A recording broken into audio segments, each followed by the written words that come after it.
all yellow.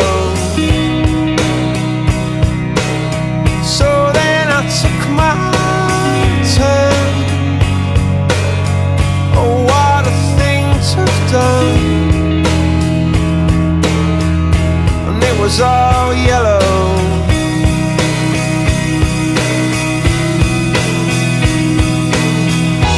Your skin, oh yeah, your skin and bones turn into something beautiful. And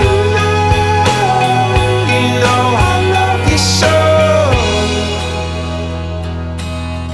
You know I love you so.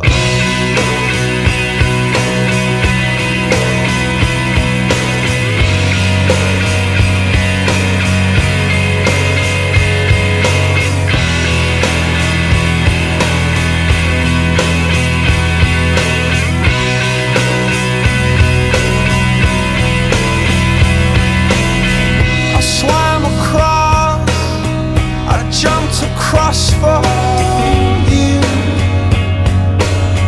Oh, what a thing to do. 'Cause you were all yellow. I drew a line, I drew a line for you.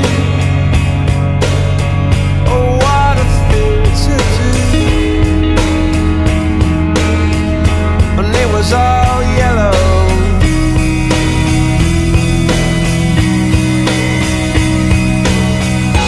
Your skin, oh yeah, your skin and bones turn into something beautiful. The mechanics are through. Must be lunchtime. Time for Campbell's Pork and Beef. Tender-hearted beef. With the bright, full flavor of Campbell's own tomato sauce cooked all the way through. Good. You'll lose your heart to Campbell's Pork and Beef. So look for the can with the hearts on the label. Buy Campbell's tender-hearted pork and beef.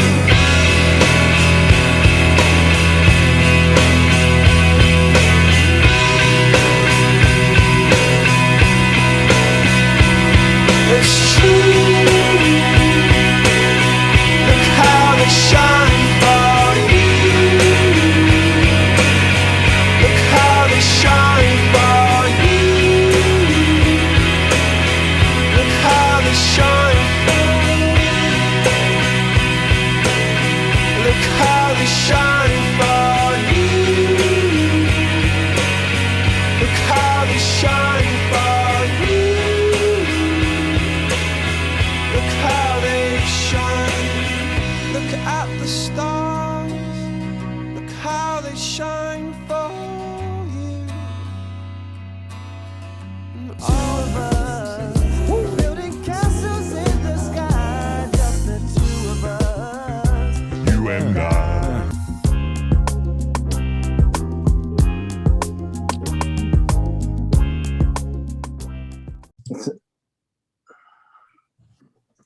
That doesn't mean it'll make the final cut. So if you want to say something stupid, we can say it now. Hey, do you mind if we get into this documentary coming out on the 31st? Oh no, absolutely we do. Yeah, we don't want to Okay. hear that. Of course. Yeah, man, of course, say whatever you want. This is course. fucking Okay. Bean Of Show. course, man. This is your show. It's got to be forceful. Yeah, yeah, Okay, there we absolutely. go. Absolutely. You've been Aaron and you guys all going camping and everything still? And Aaron's not a winter camper. I'm crazy like that. I just left the rainy trees of Cottage Grove and was down there with Tom Powell. He's that's a second trip down to that area there. So, or actually third trip down to that area. So he's a good guy to take. yeah, Got a good set of eyes. yeah, absolutely. I'm using Yeah. an antique Apple. That's why I'm all grainy. Oh, are you on an old Apple desktop? Yeah. Oh, that's amazing. I got what are the my images fancy you- dancy one died. The 4K screen and all that. Mhm. It died because it's trying to upload Monterey, which is a new operating system. Takes 22 gigabytes of free RAM, and I don't think my computer had 22 gigabytes of RAM, so couldn't even upload it. It's like, here again, everywhere you look, there's some kind of scumbaggery going on. Well, that's why I can't do a cool green screen like Brian, because my laptop's so old it won't compute. But this one that I'm on now, it's actually faster. I get fast. Facebook is faster, and watching videos and moving around is faster because this is 32-bit, and the other ones, the new ones, are 64 bits. That means even though they got better processors, they still got to process twice as much. It's Right. crazy. There we go. I'll try not to bump that. Look at those nice. What kind of lighting is that? There's blue and purple. And are you sure you're not in heaven? Have you ascended already? Did you ascend and you're in the purple light realm? Is it too much? No, it's kind of cool. All right. I got That's nice. baseball hats on a black felt. I was looking at your badge back there. It looks like a top secret badge you have hanging there in the middle. Those are this guy. No, that looks like a UFO. The thing in the middle that looks like a badge. Yeah, what's that? Well, I get money out of the bank a couple times a year so I can buy all my food with cash, and that's a money envelope. Okay. It is sentimental value because it used to hold a lot of cash. Okay. The other white one is a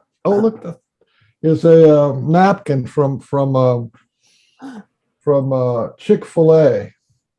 Hey, actually, why don't we open the show? Why don't we do a review of everything on your wall? You want to do that? And these little guys here. No. Wait till the show starts. I'm going to start in a few minutes anyway. These little guys here. They're for a bedpan, aren't they? No. It looks like a UFO. It's a Tobe bunt might cam. know what they are. Is that for bunt cake? No, what this is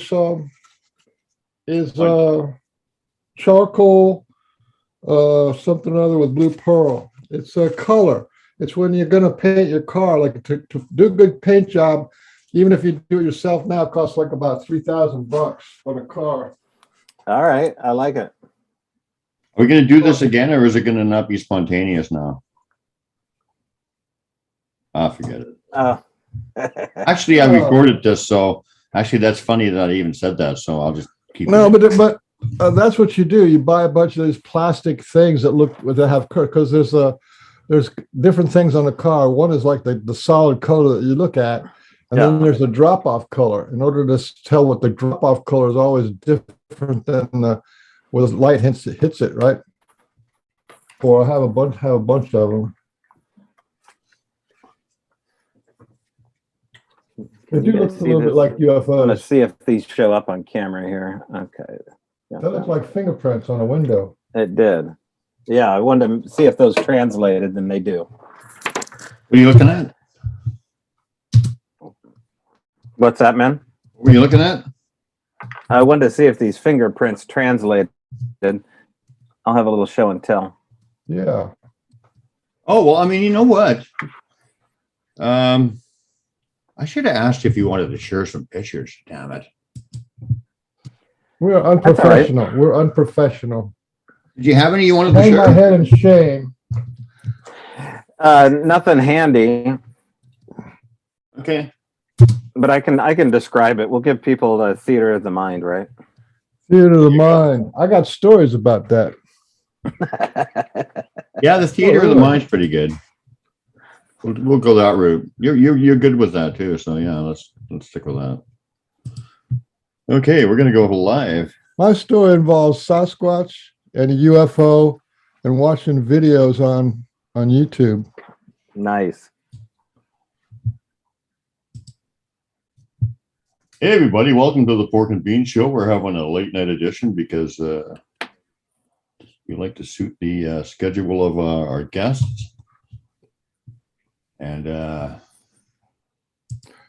my name is Pork Cunningham. We'll go the extra mile for you. What do you always, you see, he always interrupt. I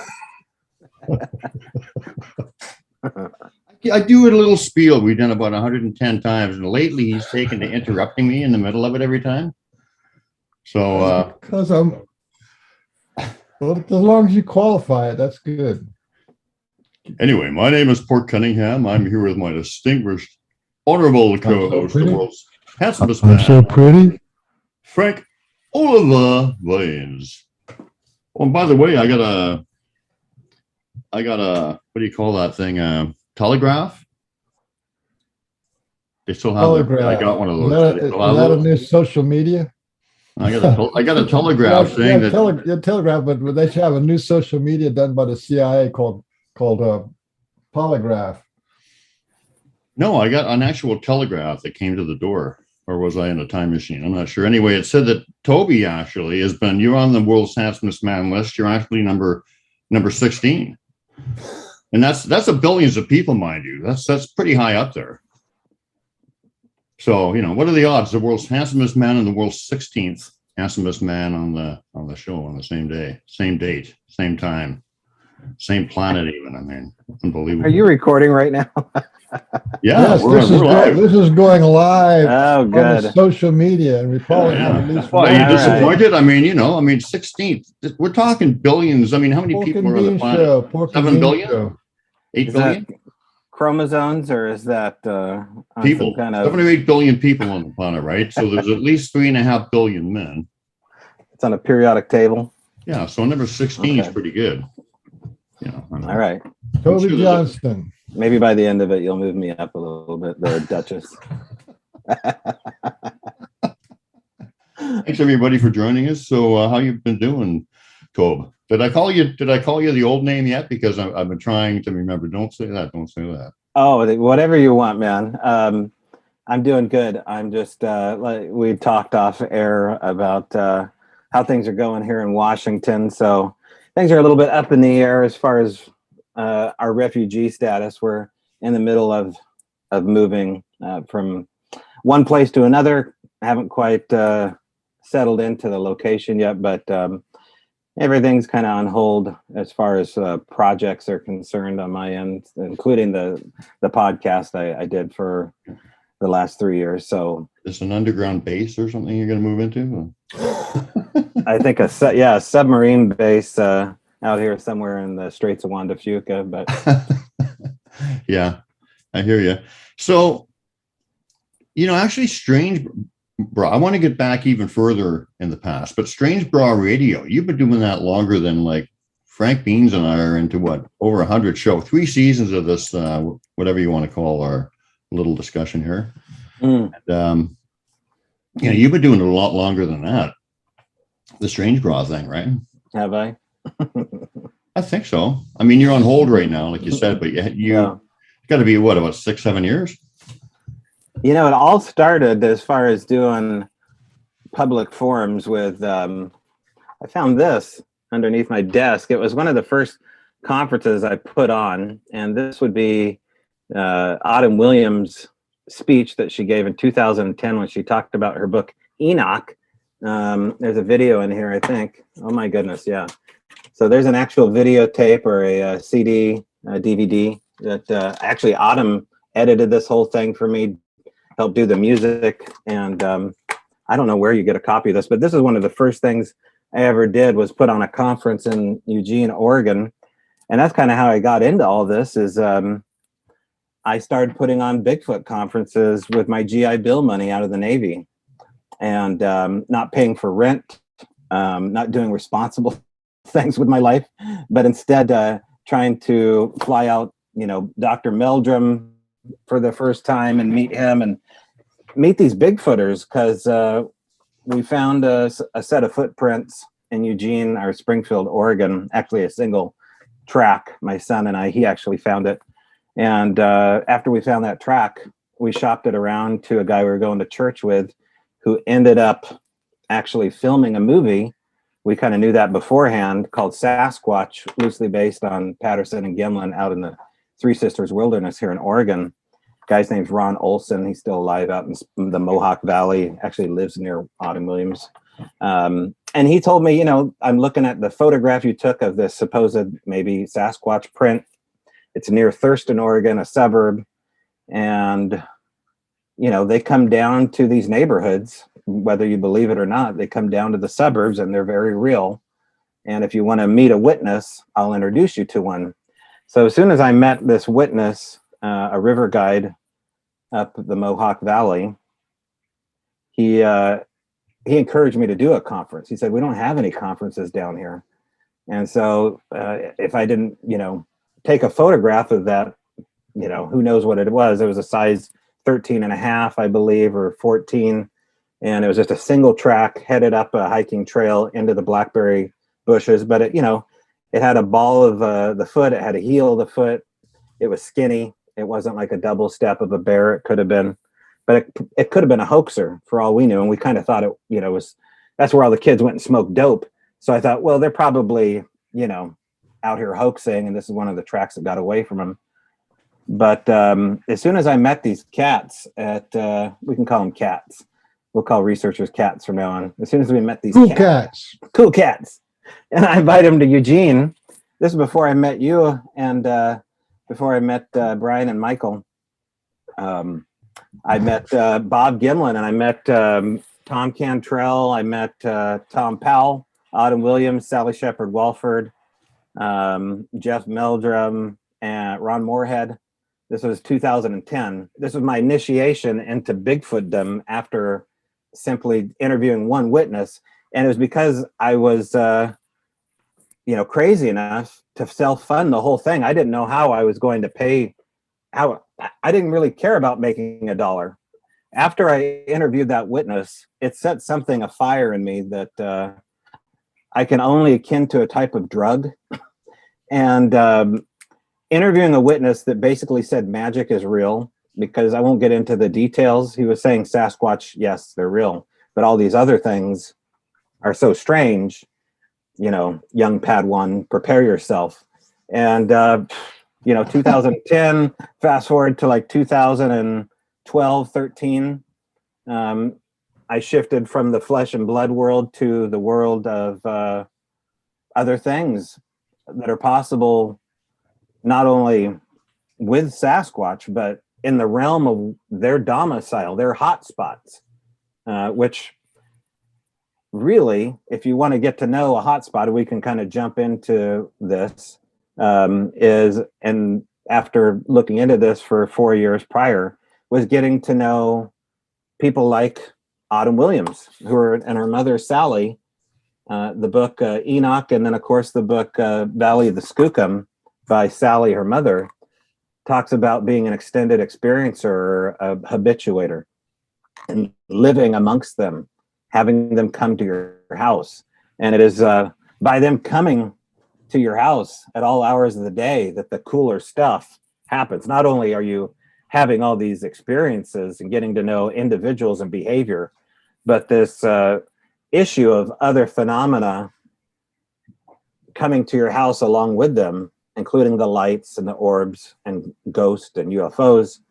That was how, and what we'll talk about later is this book that I wrote called The Al Moon Lab came to be, was hanging out with these extended experiencers. So that's the long way around. At least you made it to the other side of research. See, to me, it's like research, and then there's experiencers, and you kind of move into the experience realm, and all of a sudden, it's a new vocabulary, a new texture, a new depth of understanding, and you begin to understand it's not about the Sasquatch; it's about our ability to interface with these, what you call them, simpler, the phenomenal world. Yeah, I still don't know what to call it. People like Brian and Sue and Beth Heikkinen and Rhonda Moorhead and Todd Bailey and Lisa and Sean Fay, these are all names that Brian Bland knows very well, were telling me, and I wasn't giving them any flack about it, but they were telling me that this was so much more than just a sighting you could have. And if you can be lucky enough to go to a place like where you go, Brian, where Sean and Lisa live in Cottage Grove, and you can live amongst this mystery and not try to solve it, if you can just merely ignore it and rest with it, and just kind of look at it as a neighbor that has their own schedule and maybe doesn't knock on the front door. Maybe they knock, in some unusual areas, because I think there is something to this knocking on the door that reaches into an invitation of sorts. And of course, is that a bad or good thing? But certainly knocking for most flesh and blooders is confined to a conversation of, well, they would knock. That is such a, that is a simple answer. Yes, they do seem to would knock. But there's something else going on here with how they enter a perimeter. And we can talk about my theory on maybe how you know if Sasquatch is near based upon tiny knocks that they do to your microphone. Absolutely. But yeah, there are all sorts of things. And these are things that I could have never done had I been going out into the woods looking for Bigfoot. There is no way that, after I spent a lot of time, what did my friend Todd used to say? He used to say, it's my gas for their hairy ass. And I thought, well, okay, that's the perfect statement to say right now. I guess you could attribute that to a lot of things. But when he went out Bigfooting, he's like, it's my gas for their hairy ass. I'll do what I want. Well, if you go out, trying to hunt Bigfoot and find them in their area where they achieve, let's say they achieve the most out in their area in the woods. And it's not just the woods, but you're just so outnumbered and outgunned by their intellect and whatever else they're accessing. So I just gave up on trying. I mean, I remember exactly where I was. I was on the top of Bohemia Ridge about 2 a.m. underneath a snowdrift by myself, about an hour and a half from my home, at 6,000 feet up. And I was at the edge of a snowbank, sitting there quietly without the lights on, by myself in the middle of winter. And I'd find myself doing those kind of things all the time. And there was a couple of close calls with the car, as far as like, oh shoot, no cell phone. I'm in a 2-wheel drive, like a Honda Accord. One time I would be bigfooting in a convertible, a Honda Del Sol or something like that. And so I was just like, well, first of all, I don't have the right vehicle to be trying to achieve this. And I'm not getting any real rewards per se by it. I'm usually getting skunked. So that's, part of the reason why I started to get to know these extended experiencers is just because of the fact that I wasn't able to really get into prime Bigfoot country. I guess I've never really talked about it, but that's the perfect, honest truth. Was it that you weren't able to get into it, or these people taught you how to relate to them and how to respect them and whatever? Probably no, I mean, I'll put you in that. Brian, you were a part of the solution along the way here. I mean, by the time I met you, things had already started to happen, because around 2012 in Cottage Grove, we had ran into what I would call the wall of Jello when we're out bigfooting with a group of like 5 or 6 people. And I know it's a bizarre term, but in short, we went into an area where there was a sighting about 11:30 at night. And we started off with 5 or 6 people. And by the end of the night, people were getting picked off the mountain one by one. So I think I met you, and they didn't see anything. When I say picked off the mountain, something akin to infrasound or the dread response was, enveloping these sober people, some of them armed, and sending them packing down the mountain for no reason at all. Now, I didn't see anything that night. However, since it was such a powerful moment, it got my mind automatically thinking, Tom Powell is correct. Ron Moorhead's more correct than the other guys. These guys that are on the fringes right now are kind of, they're akin to the scientists that have always stood out on the perimeters that are persecuted first. And I knew I didn't have much time I always felt like something really major was going to happen to society.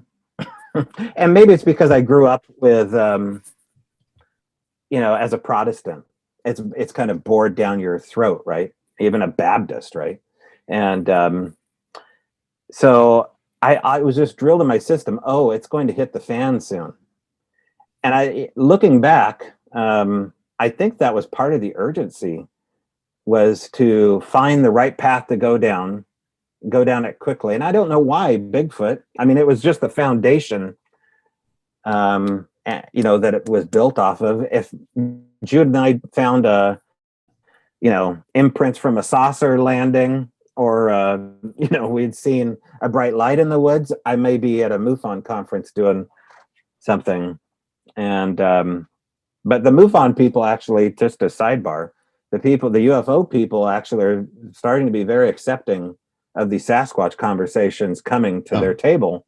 And I urge you guys to look into getting someone like that on your show, because Sasquatch is the sixth most seen creature on the craft. Nice. I didn't know that. That's the real deal. That's from an academic study. So there's published papers on. It's not just that. There's a whole list of things. Right. Have you heard of Mary Rodwell? No, she's a UFO lady. She works a lot with kids who have contact with. Okay. Anyway, and she was part of the what's the foundation? Edgar Mitchell Foundation. Dr. Edgar Mitchell Foundation right. for Research into Extraterrestrial Encounters, which did an academic survey of. That's what they need to do with the Bigfoot people. They need to do an academic study on everything that happened to the people. Did your life change? Are you more intelligent? Are you more afraid? All these that had like 600 questions. You know what I mean? So it was interesting. But the reason I asked you if you knew her is because she's exactly who you're talking about. We actually my initial conversation, and then being on the show, and then what's happened after that kind of opened her mind up, because there's always been a big chasm, or whatever. I guess chasm is the right word, between the UFO and the Sasquatch people. But it seems like they're finding out that there's a lot of crossover. It's really the same phenomenon, just presented from a different perspective, or basically the same perspective, even, but just from a different deliverer. So people are sort of go around to that, I think. Yeah. Well, maybe Sasquatch has something in common with the aliens that pilot them. If that's the case at all. I mean, there's some crazy stuff going on in the sky that I think is of our own invention. And then, the 2017 New York Times article about the Tic Tac over San Diego Bay, that was a huge catalyst to talk about the stranger side, that the government, real life X-Files opened up in 2017, and we find out that these programs have different names, so you can't FOIA request them on their UFOs. You have to go under UAP. You have to go to these task forces. And I think that opened up an interesting door that Bigfooters are, reluctantly walking through right now. But if you go to like a Bigfoot conference and look up one, this year, you're going to find that someone like Jason Hawes from Ghost Hunters on Travel Channel is going to show up at a Bigfoot conference. You're going to find that, there's some UFO witnesses, including, I think the one in Portland, Oregon, is going to have the one of the main guys from MUFON. So there's all this crossover happening right now that I don't think would have happened had 2017 not happened.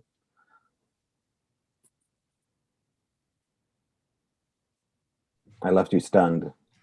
Well, you talk about the woo, okay? Because the similarities between the Sasquatch community and the UFO community are very like neck and neck. They're real together. And like in the beginning of the UFO saga, nobody talked about the woo, and they didn't talk about alien abductions or mind speak or them coming and visiting you inside your house and all that kind of stuff. Then that stuff was like frowned on. But and it's the same kind of stuff is going on with the Bigfoot people. If you say a Bigfoot, like Brian talks about a Bigfoot that showed up in his room, and I've interviewed people who've had two Sasquatch show up inside the room, you know, and then disappear. So you know, that if you talk about that kind of stuff, it's kind of hard for the community the way it is right now to completely buy into it. But I'll tell you, you know, we think of because we have the mindset that they're primitive, that they're simple, that they're just animals, and well, that may be true, but that's not all of it. All of them, you know, there's more to them than that. They have a lot of spiritual energy. If you said you just went up to the mountain with 6 people, and there was enough energy to like knock out 5 of them. No, and one at a time. That was the thing, is that it wasn't a force. Let's just say it was infrasound, and they shot out a parabolic fan-shaped, you know, vibrational frequency to initiate the dread response. It didn't do that. It picked people. It went after individuals one by one, and it selected people. And it had a demarcation line on the skid road that we were walking up. And it messed with you. It scanned you. That part I can kind of attest to, because I felt something.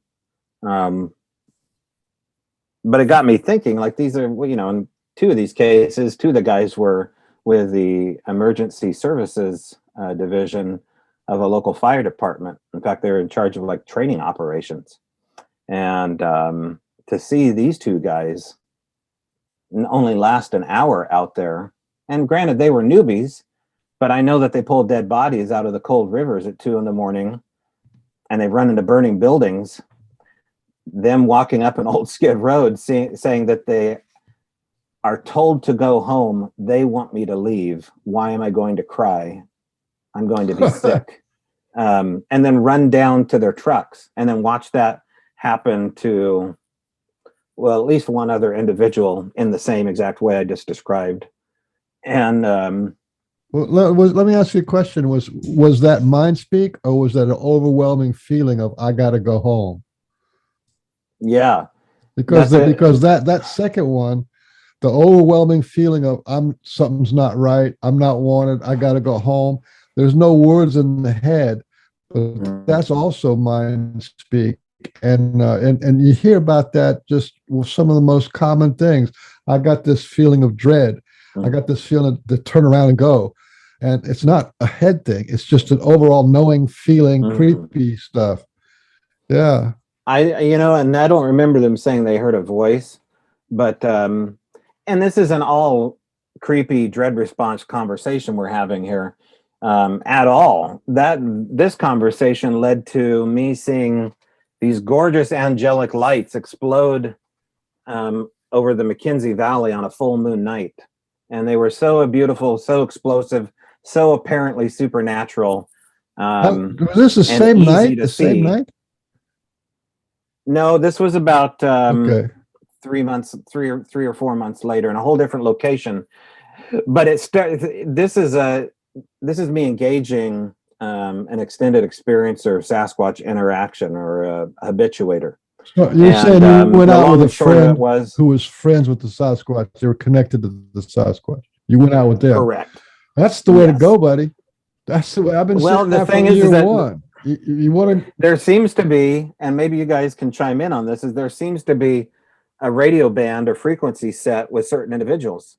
I.e., Brian, you can go out with Michael, and you guys may get no action. But if, you know, Michael and I go out, suddenly there seems to be this, you know, tuning fork thing that happens, and you start to get the right vibe going. Also, I think it's humor, whatever's going on with having a sense of humor. I think that reflects in the kind of activity you're going to have. And probably, you know, I hate to say this, but where you are kind of spiritually, and I don't mean religious wise, I just mean where you are with a creator. It seems to affect what kind of activity you're going to get. Now, you know, I don't hear a lot of other people saying that, and so I'm definitely stepping out on a ledge. But I think there's more acceptance of people to believe in these creatures based upon where they are spiritually. If you are a complete evolutionary, biological, you know, by the book, Darwin is everything, you're going to see maybe something different, more animalistic. And maybe you're going to shut down that part of you that understands the supernatural. But that has never been my experience because I didn't grow up that way. However, if this was only a flesh and blood phenomena, I would totally tell you guys that. And I'd probably be just as thrilled for the fact that, something incredible is only flesh and blood and undiscovered. I do have to step in though. If you had told us that, I would have had to have said you're incorrect. What'd you say? I said if you had stepped in and told us that they were only flesh and blood, oh right, I would have probably said sorry, Tobe, but I believe you're incorrect. Right, you need a buzzer. You need a flesh and blood buzzer, or a bucket of water. Yeah. Well, yeah, but an audience going boo in the background. You're talking. I'm preaching to the choir here with you guys because the stories I'm going to tell are probably going to seem pretty tame to what you guys have had happen. We could chip in and kind of bounce ideas off each other. Like as far as I'd like to say a little bit about what you were talking about. Like my experience is with the audible, sensory, like energy, audible, sensory, audible, and visual. Is that right? Yeah. You can have a bunch of people gather together in a place like hiking or whatever. You can have like two of them experience something, two of them not experience something. One can see a dog, one will see a Sasquatch, one will hear this, one will hear that, one will hear nothing. They just, whatever they want to give you. It's not like, it's personal for you. And I've also found with a lot of these things, sometimes you think you're hearing them like audibly, but I think sometimes you hear them in your head, if you really think about it, because that's one of the reasons why other people can't hear them. But now we're talking about a form of psychosis as well. And I'm not saying that literally in your case, but when you describe those things to a board certified psychologist or psychotherapist, putting a stamp on my paper, and psychiatrist, right? I mean, you're describing all the symptoms of someone who has schizophrenia. Right. But if you talk to a shaman, they'll tell you that you're going through an awakening. So how many people right now in, mental institutions right now have been visited by something that is very difficult for the rest of the world to believe? I would imagine there is a certain portion of people that are huge. On the streets right now that are broken individuals. I mean that sincerely, broken individuals over traumatic supernatural experience that they had. I have to believe that's true because I've met them at conferences. They are psychologically broken because no one has listened to their encounter in their family. They've been ridiculed from the moment they brought it up, but they can't not talk about it because it so shifts, your box, and it takes you completely out of that box and says, okay, that box is real and it's a safe place to be. I want to bring other people out of that box, my wife, my son, my grandfather. And those people do not want to leave that box.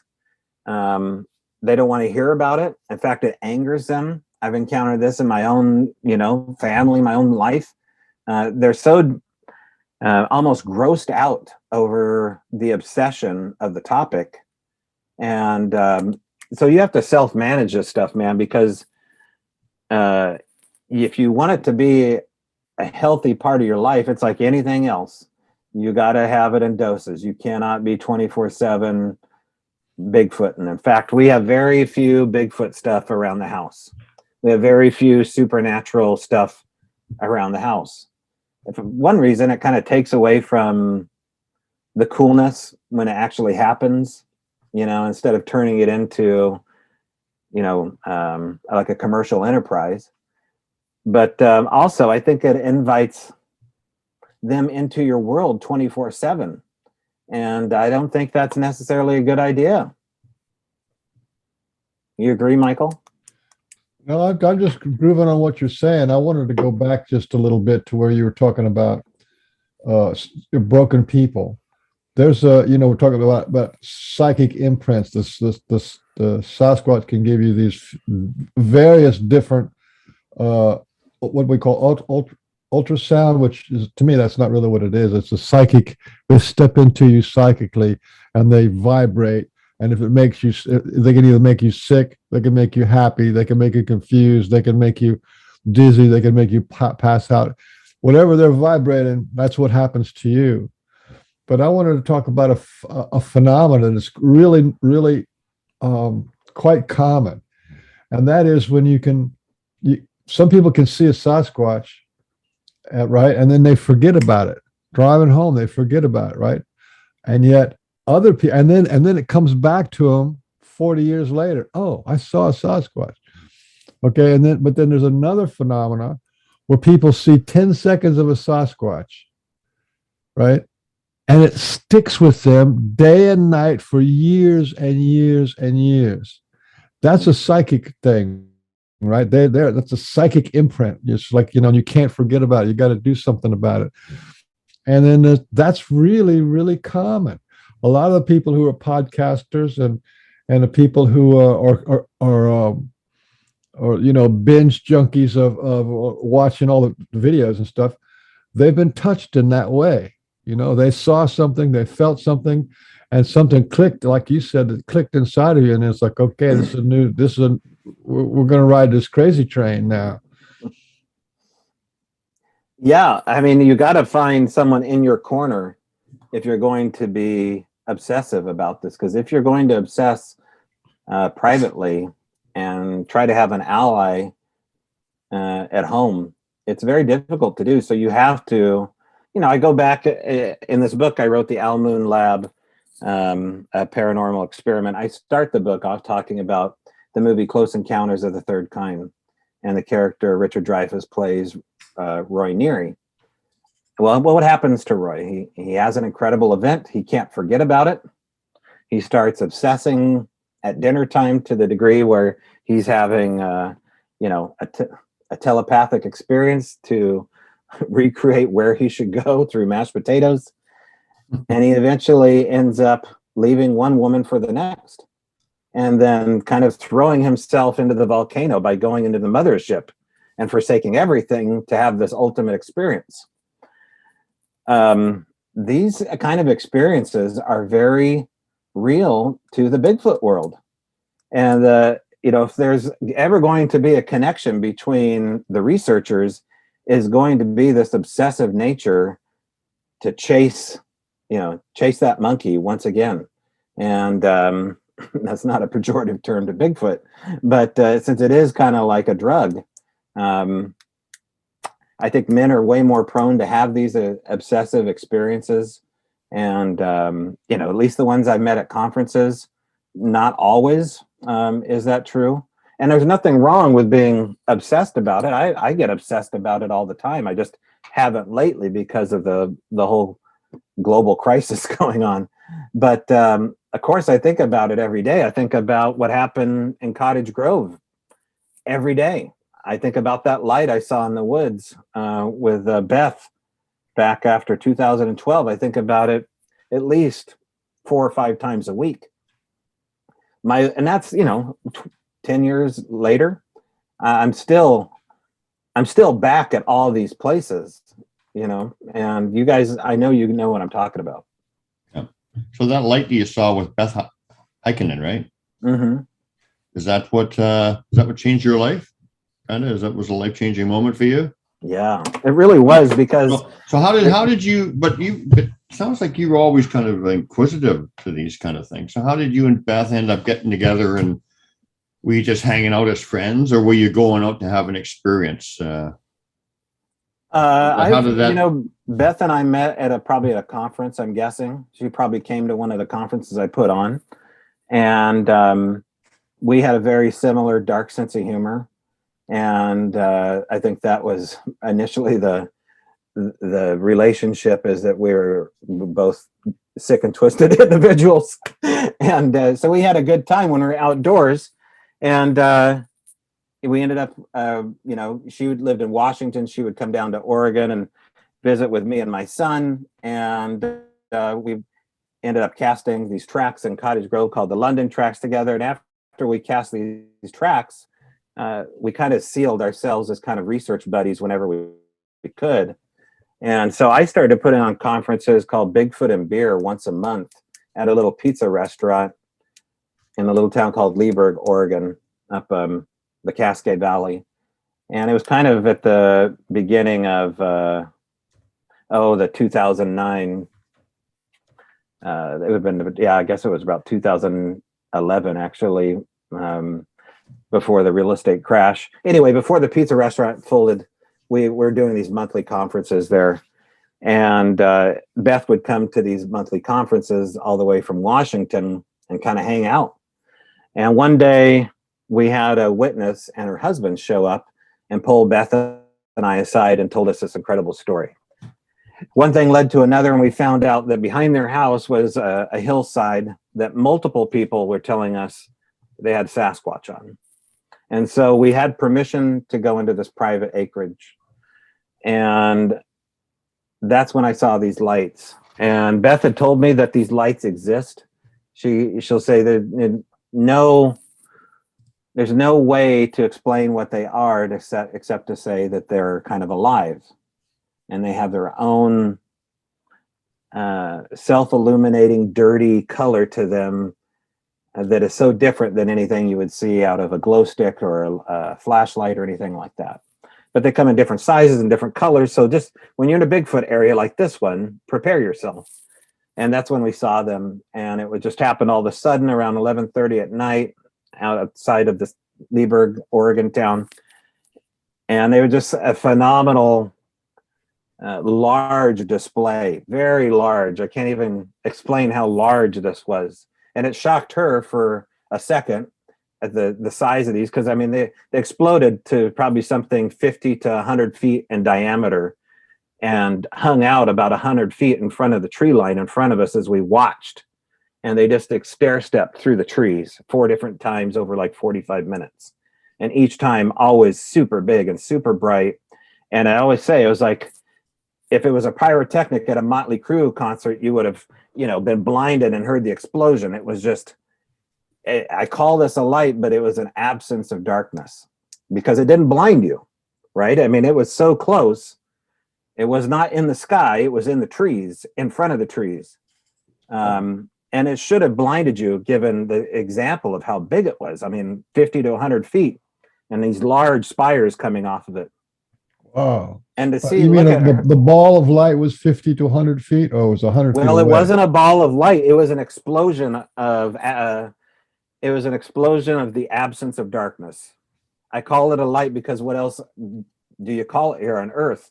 But if you could peel away the darkness, you would see. Oh, so it's like the universe just opened up and there was a light on the other side. Yeah, it was like a supernova of some kind. Holy cow. But there's no mistaking it because it's 100 feet. It's opening up in front of the trees. There's nothing else. You're, so far away from other houses or any examples of that. So it's either the most successful hoax in the history of, hoaxing orbs in the middle of the woods. And of course, that's what, I was like, well, we got to go down there. We got to go climb up those trees to make sure someone's not up there trying to, fool the Bigfoot researcher. And of course, nothing. And we ended up seeing them again. I ended up seeing them through the years and other places. And these are Bigfoot places, right? These are near places called Skookum Creek, places called Baboon Creek, places called, Spirit Mountain. All these place names. Henry Franzoni wrote this book called The Spirit of Seattle. People should check out that book. And it talks about place names, and those being the spots that you really should invest your time as researchers. And Henry's a cool guy. He's also in this this documentary we're putting out called Flash of Beauty. And it's going to be the public's first time to see Henry in a documentary since, the early 90s. And Henry Franzoni really is, in my opinion, the foundation for looking into the real legitimate Sasquatch phenomena. He was the first guy interviewed before podcasts were podcast. I had a little show on talk show radio called Bigfoot Air, And I had heard Henry's voice somehow on the internet, and I immediately got a hold of him. And, he started explaining how Bigfoot blew out his starter motor in Tillamook, Oregon.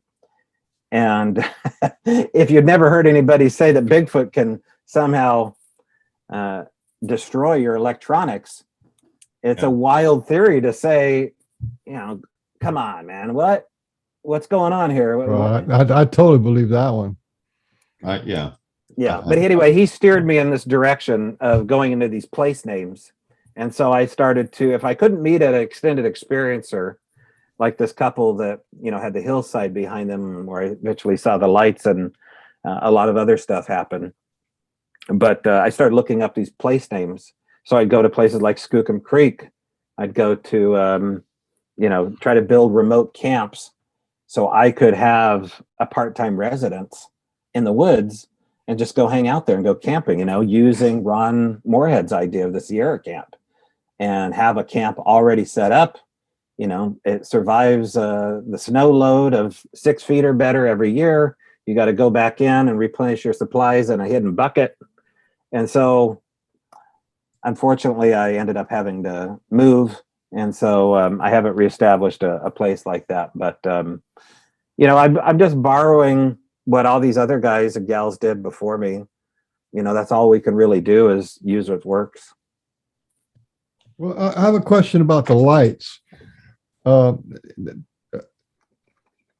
Did you take, there's a couple of different ways of going with that. Did you take it personally like they were for you, or were you looking at it as like some unusual phenomena like fireworks? You don't take fireworks personally. You just go, oh, wow, that's somebody set those fireworks. They're beautiful. It's 4th of July. That's not really personal. But when it's like for me, when I have some kind of experience with a Sasquatch, like they gift me a dead squirrel or a live rat or something, I take it personal because it just feels like that was for me. That was like a teaching, a hello, a look what I can do kind of a moment for me. I wanted to steer away from that feeling because and I write about this in my book, is the ego is a fragile thing for a guy. And I've watched many a Bigfooters start to take their messages from the forest people and turn it into somehow their, the spokesman for a clan, or they're the spokesman. And for me, I wanted to step away from that. But having said that, given the fact of how obvious these were and the size and the angelic nature of this, I mean, if I was, like I said, if I was a wise man in Bethlehem, I would have followed that light. There's no other thing that would have captured my attention other than that. And that's exactly what Beth said. She goes, well, welcome to the world of God. That was an angelic spirit. That was an angelic moment. I'm glad you said that. So it's hard for me to say anything else. That did not remind me of an orb. I've seen those now. That was not what this was. This was, I don't know what was going on in that place. We ended up calling it Oz because it was so funky. And we had all sorts of stuff happen on this mountain, and including my tent was moved 49 feet and stuck in a tree. I had something run up behind me around 12 o'clock in the afternoon on a summer day on an open trail. And it sounded like an elephant on 2 legs coming to, push me over and kill me. I didn't know. I thought maybe I'd trespassed and there was a huge fat guy coming at me. And there was nothing there but like a half pinch mole with fresh blood oozing out of him. You got gifted a mole? Well, I call it a mole, but it was a vole. Do you know what that is? Yeah. They're a little bigger than a mole, right? They got a little, thing going on. Too. I've been gifted a mole, and so that's kind of an interesting, a dead mole, and it was fresh. Yes, the blood was still coming out of this when I found it, and there was no predation, there was no ants on it. I kind of messed up the story. I was actually leaning over to look at this fresh dead mole, and as I leaned over, this thing came bum rushing behind me. And I, looking back, it was a supernatural experience. There was nothing there and it stopped within 12 inches from my backside. It was, and looking back, it was a total initiation of some kind. It was a cat and mouse, trickster element that the natives talked about. Maybe I passed some weird test that day where I didn't, necessarily freak out and go running, kind of back down the hill. But I'm an adrenaline junkie. Like, I love a good open mystery. I don't want this to be solved. I don't think it will ever be solved. And because of that obsessive nature over open-ended gray areas and mysteries, it just made me all the more, I kind of felt like bait. Like they were dragging me in bit by bit. Well, when I was gifted a mole, I was going up like a steep incline, like about 40 degrees, and I was in flip flops. So basically, I had to like watch my step. So I went from where the mole was. I went up to it was just a little track behind a motel. I went up, about another 5 steps just to take a photograph of this tree that was hanging. You ever seen hanging trees where some branch or something is hanging up between 2 trees? That 2 trees that are bent like this with another tree hanging with a root ball about 3 foot off the ground. And I thought that was phenomenal. I think, well, that's pretty squatchy to me. And then so I took that photograph and I turned to go back down this really steep slope in my flip flops. And I took 3 steps and looked down, and there it was. And there was nothing. There's no way. One side of me was just a steep cliff that went to the back of the motel, and the other side was just brambles and stuff. There's no way that could have been dropped without me seeing something. So that Sasquatch was there, just like you were. There was an invisible Sasquatch within arm lengths of me. So that's a teaching, and it's like, I don't forget that. It's just what they do. Yeah. And I want to make this statement to Brian real quick, is that, Brian used to break out these rocks and he'd show me these special rocks. And oftentimes Brian would see stuff in there that I couldn't see. But, they were gifts to him. They were put in unusual places, I imagine, Brian, and you would see stuff in these rocks. Yeah. But you don't know how that really happens to a guy until it happens to yourself, and you start getting the damnedest things given to you. And these personal gifts that they put in unique spots, these gifts of significance, sometimes about things you had just spoken about, something that's happening personal in your life. It could be anything at all. But I could not jive because I didn't have the experience, man. I didn't have the experiences to jive with it. And, but now I get it. And now I'm in your shoes, right? And, what could I do? I just I guess I have to write this down, and there's no conferences going on circa the last 2.5, 3 years. So I just put it all in book form and, put it out there for the world to read if they want to. And so this, just to describe real quick what the Al Moon Lab is all about, it's about my experiences that you just heard leading up to Cottage Grove, where I meet the Adams family, Daryl and Cindy Adams. Oh, jeez. And not the ones from not the original Adams. Yeah, they're actually in all black and white. He wears this awkward pinstripe suit, and Morticia answers the door. Is that the Munsters? There's definitely the Adams family, though. Anyway, so I meet the Adams family. They invite me to move in and research their house full times after we find a set of knee impressions. And Daryl is recently retired while Cindy works full time. So she basically gives me, someone who's got a lot of time in his hands to hang out with me and go Bigfooting. It's his new hobby. And after I moved in, things just went kind of crazy. I mean, they went really crazy. Did you guys know each other much before you moved in? Or it just got hold of you? It just, they're super nice about it. Yeah, I met them. They're nice people. Yeah. Yeah, there was nothing forced. It just kind of, it all unfolded. I was in a 16-foot camper 20 minutes down the road already. so I could have just easily pulled the camper anywhere I wanted. And then they said, well, you know, we just moved here. We got this open acreage. If you want to just come and research rent free. My point was, how long have they been experiencing things before they got a hold of you?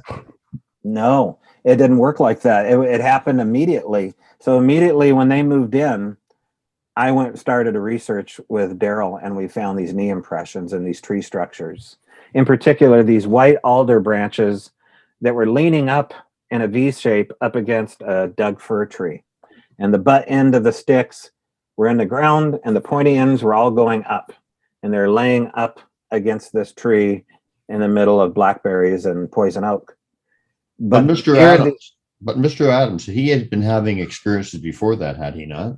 He had one simple encounter while he was hunting, if I remember the story correctly, and he had lived in a haunted house.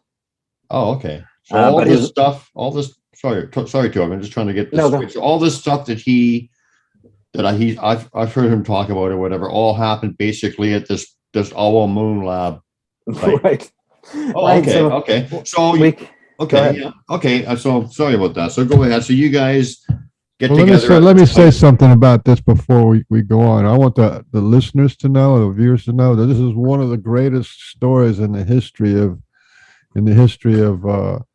Bigfooting and the phenomena, from my opinion, because there was so much data and so much irrefutable stuff, and it was almost like the only actual live Sasquatch experiment, like a scientific experiment. Right. It was almost like that. As if you could have a paranormal,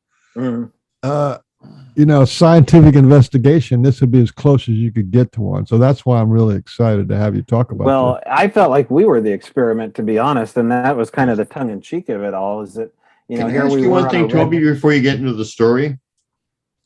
Well, I have it on my mind. It was relating to the last story you said. When you get the gifts and whatever and stuff, when you get stuff, and we were talking about how you were saying you're starting to get what I was talking about. Do you have a knowing? Just a knowing? Like, is there sometimes just a knowing connected to it? You just somehow know that this is for you, or is there something other than just experience? Dude, this is all like cement and mortar and rock. I do not get anything cool like that. I wish I did, and I've done. Look at me. I got my crystals here. I'm waiting for a little shaman moment like that to happen. I just don't, and it wasn't like that. It had to be like in my face, like, oh, this is something sitting in my car right now. Oh, God ripping open the universe. Yeah, right. But that's not one person's ahead of the other or behind or anything like that. It's just they connect with everybody differently. Like everybody that they're connecting with in a significant way has a totally unique experience. There's some overlapping stuff, but the general thing is pretty unique, and it seems like they tailor it towards us, right? In fact, that's a word that I write about, is actually a word that Aaron coined called the Taylor effect, where they tailor make, like you would a suit, these experiences to happen for individuals. Yeah. And only the person who has these tailor-made experiences knows about them, because it only suits them. It's made for Brian, it's made for Michael, and you can't really tell anybody about it because it won't mean anything to them. It fits you, it fits that moment. And it's just as real as having a profound experience of a physical nature that is, plain and simple, like winning the lottery or something like that. Like, obviously there's results there. Well, the same kind of results are reaped.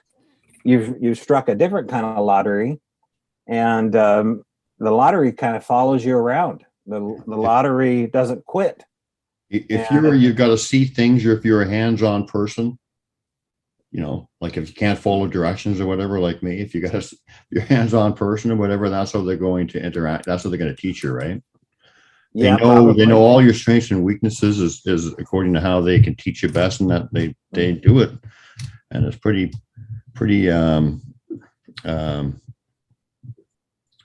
almost said adverse, but that's like a bad reaction. It's so complex, put it that way. It's just so intricate.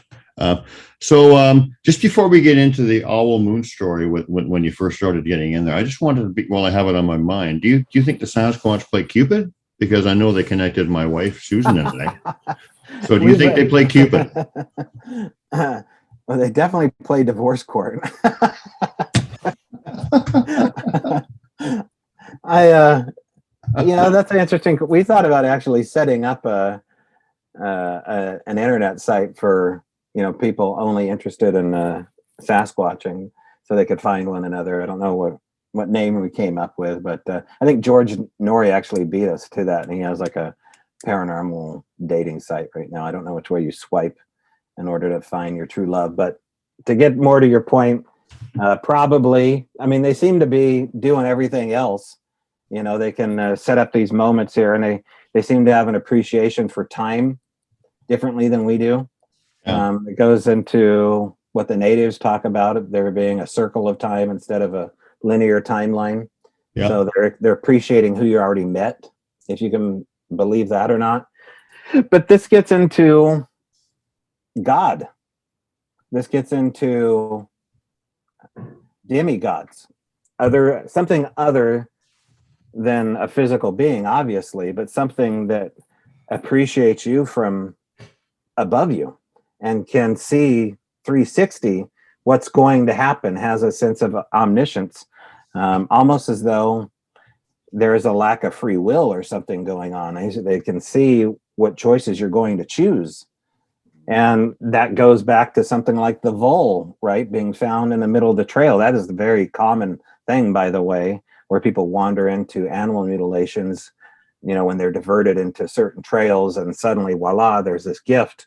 So are they, let's start with the gifts.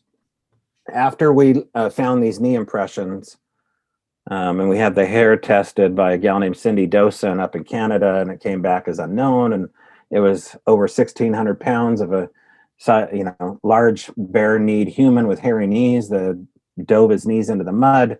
And we brought these plaster impressions and put them in this large shed. Things started to happen, and the gifts started to unfold. And as I was working as a truck driver back in those days, I would get these messages or phone calls from the property owner. And I wasn't quite living there at that time. I was down the road. And the message would be like, oh gosh, Cindy and I heard something last night. Or we found an unusual rock. And so I'd already talked to extended experiencers for, 12 years or so prior. And so I was kind of trying to figure out how to initiate more activity. And I was like, well, if it is Sasquatch, maybe they're coming around because you live in an awesome area where there's been tons of sightings. Mainly I hear about this blue-eyed Bigfoot in your area. Frank Sinatra, right? I mean, these glowing bioluminescent eyes of something 8 feet tall coming down from the tree line. This is what people have been describing. So I was like, maybe you keep your eye out for the old Frank Sinatra Sasquatch, jokingly. And didn't see anything. And maybe a couple weeks go by. And then one day we have these knees locked up in this garage, and we're kind of unearthing them because they had a muddy layer on them, and we're trying to be as clinical as possible. Sitting next to these knees, on the shelf right above these knees, was a little tiny blue plastic dime store dinosaur. And it has a little muddy patina on the back of it, and it's kind of worn off. But it was sitting right side up on the shelf near where these knees were set, inside a locked door. So I asked Daryl after I found that, I was like, well, what's up with the toy? He goes, I thought you left it. And so this was the game. We would blame each other for leaving these things on the counter. You got to say something, Michael? No, I'm glad you said it was a locked door. Stuff started happening inside locked door, and it was a metal building, and you had two witnesses. That's why I'm laying the foundation of why this is so incredible story. Right. And let's just say that it wasn't a locked door. Daryl still lived out in the country at the end of a kind of an old logging road. And his neighbor was over on a worm farm. He was like a soil farmer that used worms to, make the soil richer. And this guy had his own story. We'll get into that maybe later. But the point is that the neighbors are kind of far off and on their own bit of property. And, you know, these are parcels of 10 to 15 acres in some cases, and, you know, blackberries between one ranch to the next. And, but the door was locked. But I didn't really know that at the time. Like I wasn't in the full, like, they're coming in the garage, leaving gifts. You know, it's just like, this is unexplained. I don't understand. Did you have a nephew over? Is this like is this a joke? I don't understand. You know, maybe Daryl did it. At that point, I didn't know. But then sounds started to happen, and Daryl would let me know about these weird sounds around his house. He says that something's hitting the side of the house, or something's getting thrown. Something's happening. You know, we sleep upstairs, and we hear it downstairs.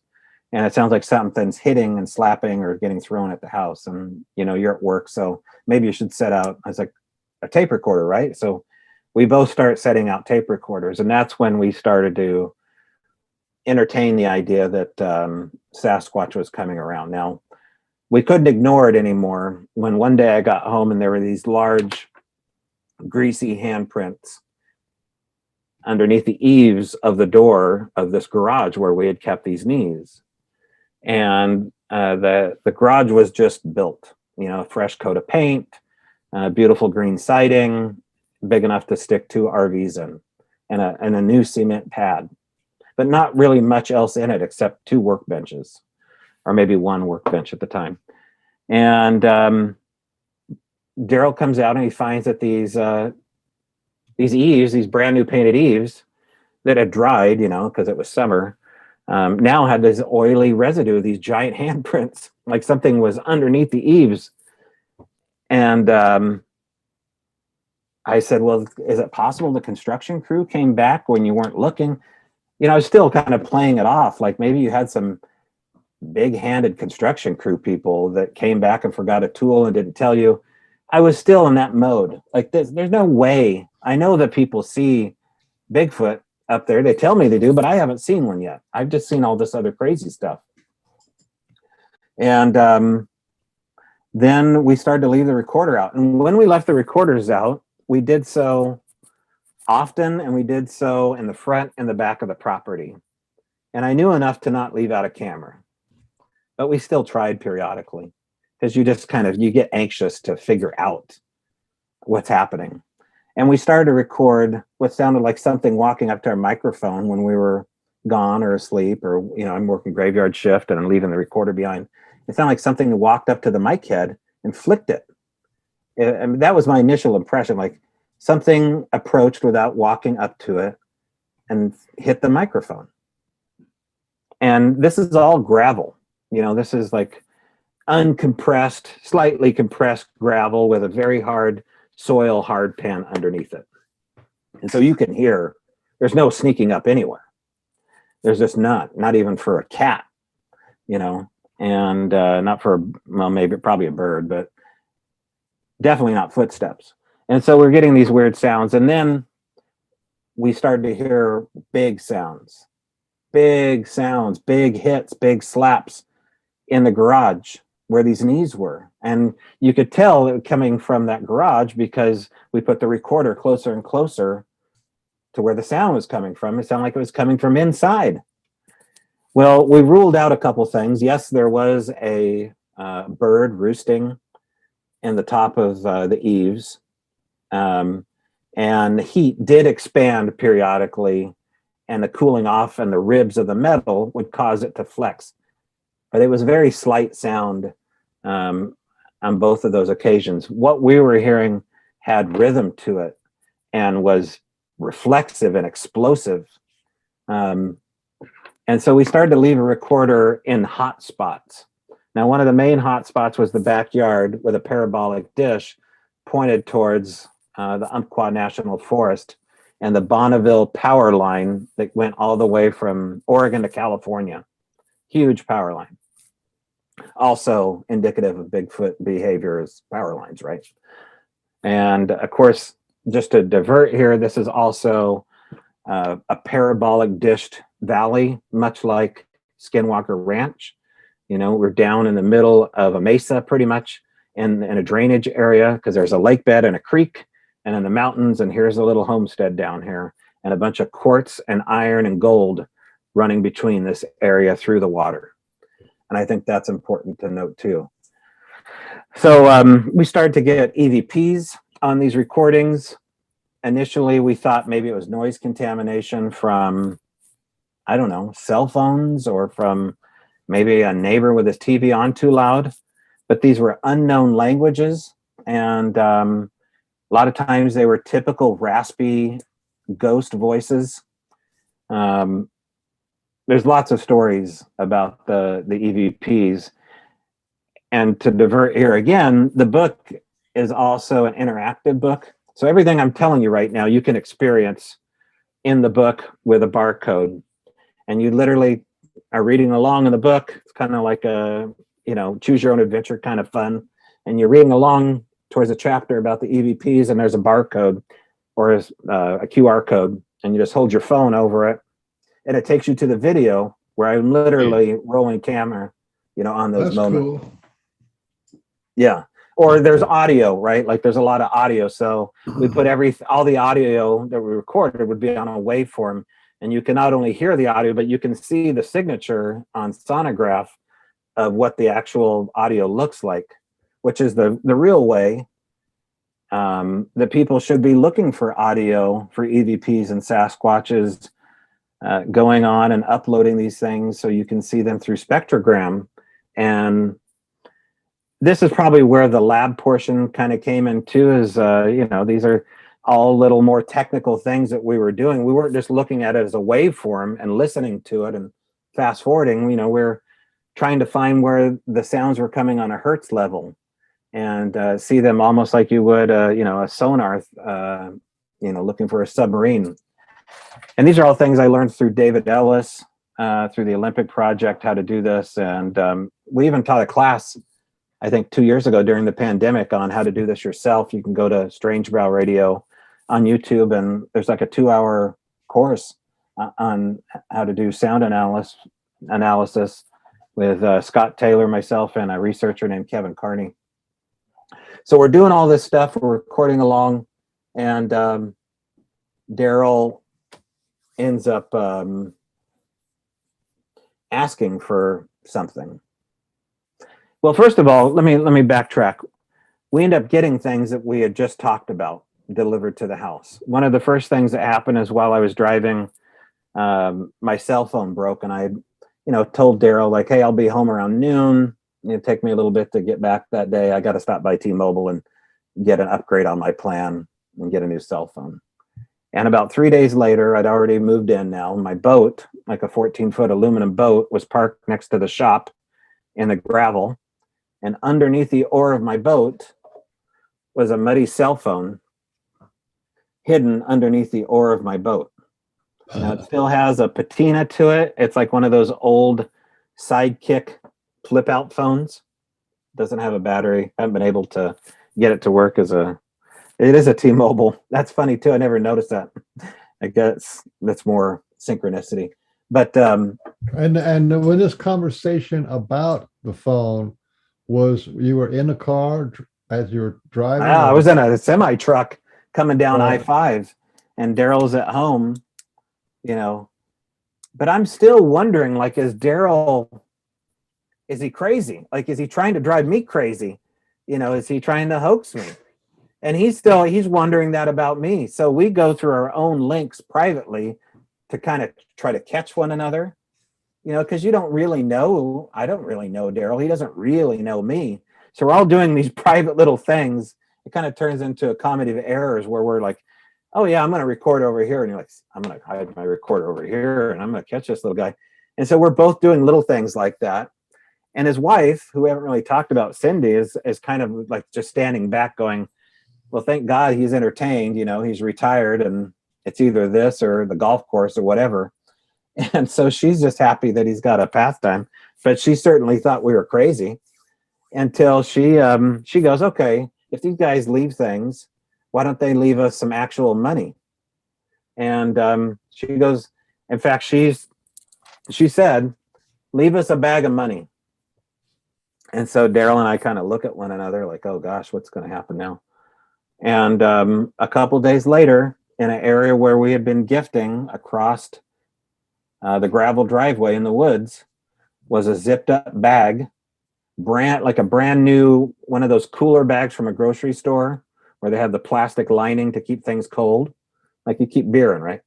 A brand new one though, totally zipped up, and inside of it were 3 blackberries freshly picked, and they were wet, fresh berries that did not stain the white plastic, which I think is an important detail, because if that was a person that simply grabbed 3 blackberries and stuck them in a bag, I don't know. I mean, I think eventually those berries probably would have got juice on that brand new pristine white plastic, but these were perfect. And was it money? No. I mean, obviously it wasn't money, but it was enough of a hit. I mean, if you're doing remote viewing, I don't know. Have you guys ever done remote viewing? No. I'm familiar with it, but I haven't really done it. Have you? Yeah. So when you do remote viewing, you have a target you lock into and someone giving you an objective, and you don't know what that objective is because they're giving you a letter and a number, and that's it. And you draw, and you kind of go into this altered state and draw the target. Well, this was enough of a hit, in my opinion. If this was a remote viewing, this would have been a locked-in hit. And so then she dared it again. She goes, okay, if you guys are willing to do that, leave us a chunk of gold. And I'm leaving out a lot of details because other stuff had happened at this point. My camper is parked. It's facing their house in the gravel area. And my awning, which is about 7.5 feet tall, is sticking out in front of the trailer to keep the heat off because it's hot out there. And we had come accustomed to finding gifts on top of this vinyl awning, usually over by the door side. And one day we're standing out on the patio, the upper deck into their house. We see a shiny gold object sitting on the vinyl awning. And I can't remember if my son was there or not, but he would come around once in a while too and look at this stuff. He was kind of freaked out by it though, to be honest, because it was presenting itself as being supernatural, full on paranormal. And we weren't quite sure it was only Bigfoot. We're getting EVPs. So we walk over, Daryl and I, to see what this gold object is. And you kind of have to push on the awning to get stuff to roll down it. So, I got this little broomstick and I'm pushing it up. And it's come rolling down, and dropping on the gravel there is this turn-of-the-century rifle casing, like a brass rifle casing. I think it was Peters was the company. So it wasn't gold. It was a chunk of gold brassiness, but it was enough of a hit, like I said, that it felt like something was listening. That's a great story. I totally get that. Amazing. And these things are just when she's requesting these, the money in the bag and the gold, she's basically standing somewhere between her house and the garage and just talking into the air. Right. That's very like a. To get people to know that you're just talking into the air. Yeah, she's being very flippant about it, like a total smartass about the situation, but knowing, as a God-fearing woman, that these things do exist, at least in some way or form or another. Not quite sure if you're going to put them in the world of the Nephilim or the Watchers or some kind of spirit form. Certainly not angelic. That wasn't her point of view at all. It's just like, well, this is probably something evil. If it's acting like this, it's here to distract you away from the Word of God. And Daryl and I didn't really feel like that. We were having the time of our life.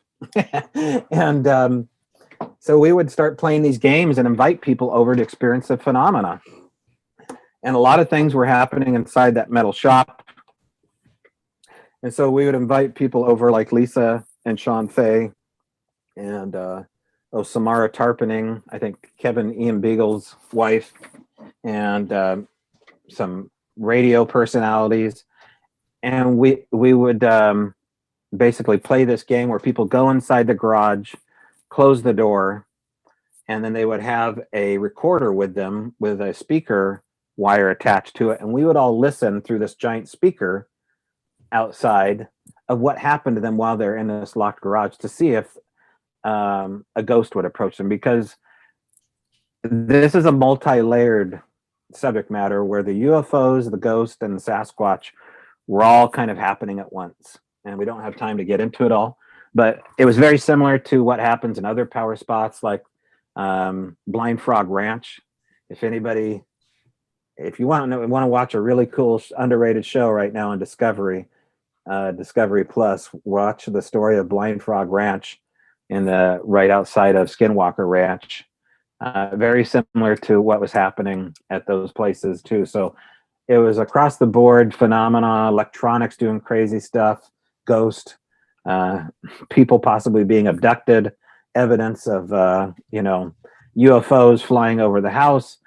But the UFO stuff seemed to be happening right there inside this garage. I'm sorry, the ghost stuff.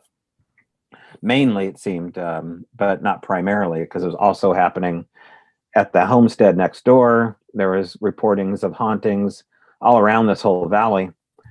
And so people would hear things on these, on these visits to this garage, and sometimes they wouldn't. So this gets into one of the phenomena that we talk about called the layer cake theory, where the person can't hear the EVP happen as it happens.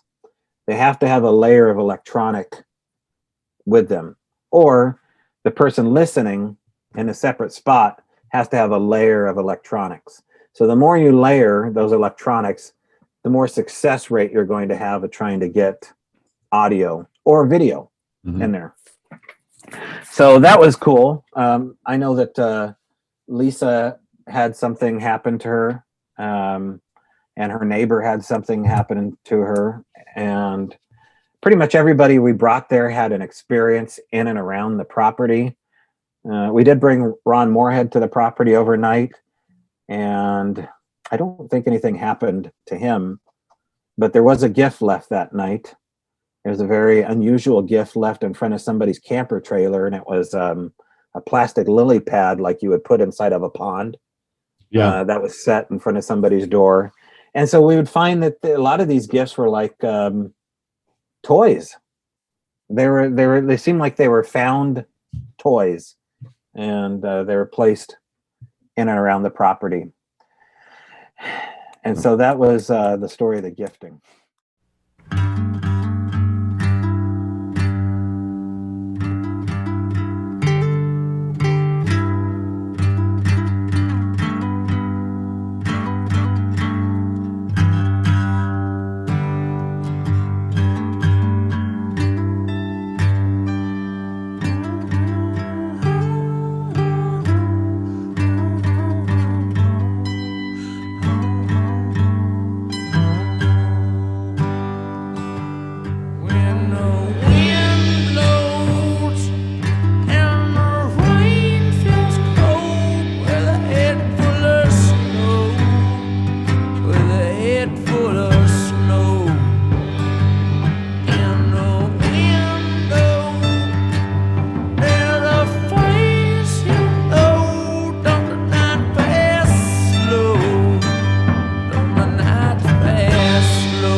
Yeah.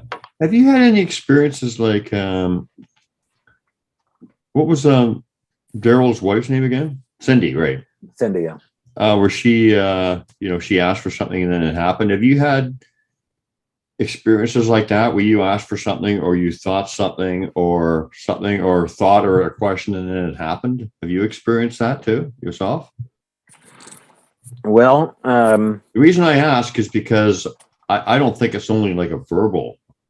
I mean, Right. you can it's not only you verbally ask them, you can ask them, think it, or believe it or not, they'll even know what you're going to ask or what you're going to think or what you're going to come up with because of the time thing you were talking about before you even formulate the thought. So, and that's, I don't even question that. So that's how far down the rabbit hole you can go on that. But personally, you probably had some experiences with that kind of stuff. The only thing I physically asked for is so shocking and probably so unbelievable, even for, I don't know. I mean, I guess you would believe it. I don't know if I fully even believe it yet, because it hasn't been totally snuffed out yet. But in the wake of the pandemic, and and not in the wake, but in the beginning of it, like March of 2020, maybe April 2020, I went down there alone. I went down there to see my son, but it was so close to where he lived, I would swing up into the hills. And this is after the property sold to some new buyers, but the woods were still crazy behind the house. So we found a hot spot, and we had already cast giant, 14.5-inch tracks out there and found these magnificent maple trees that were woven together. And so I went down there after the pandemic started, and we're skipping through a lot of details. But I said, I think we're in trouble. I don't know what's going to happen, but I need your help. We need a cure. This is me talking to the trees in the middle of a forest road saying, we need a cure for COVID. We need a treatment. And I said, I think we need to meet. And that's what I said. And then I had already had success leaving out Scrabble letters on stumps and writing out statements, then leaving extra Scrabble letters there to see if I would get an English response. And that's also part of the story, is something did respond. You did get responses? Oh, yeah. Oh, we got to hear about that, but yeah, you got to hear that whole story. But okay, go ahead. Yeah. So that worked on one occasion. And so I got some new Scrabble letters. I'd left a fossil next to the Scrabble letters on this hidden stump in the middle of the woods, and had to go back to Washington. And I think it was probably about 6 or 7 days, I had Daryl go check on the spot. Or actually, I think he was going down there on his own and kind of checking the spot for me because he's a nice guy. And he sends me this video of my letters had all been messed with, and all it said was T-O-P-I, Tope. And all the other letters were either pushed on the forest floor, and this fossil had this black slimy thing sitting on top of it. And so this video, which I believe is in the book, shows Daryl walking up to this slimy thing sitting on this fossil saying, dude, I don't know what's going on with your little gifting altar area, but it looks pretty sick right now. And I'm like, I don't know what to tell you, man. What is that? So it turns out, after we had taken this to a mycologist to get looked at, it is something called black witch's butter. It is a fungus, and its primary purpose is to treat upper respiratory illness, and is also used as a psychoactive to meet the land spirits. Oh, so they're giving you some medicine. Yeah. Well, what my two questions: can you give us a treatment, and can we meet? Yeah, exactly. Yeah. Wow. Yeah, exactly. Bingo. Wow. Amazing. And I think that might be, I mean, it gets into the Alice in Wonderland scenario. And of course, going down the rabbit hole, literally taking a bite of a mushroom. No. That stuff's all real. That stuff's all right. real. No. Well, no, I agree, but we had been joking about going down Alice's rabbit hole the whole time we lived there, and there's also this rabbit crossover. We don't have time probably to talk about that story, but anyway, so to possibly. Well, how much time do you got? We got lots of time. It's up to you. What time is it? 6. I got about a half hour more. Okay. Um, So anyway, go ahead. So just to reiterate here, is that this story has another part to it. The Black Witch's butter was actually used as a treatment, and I'll leave the rest of it for the book. But it was actually accessed, and it was used.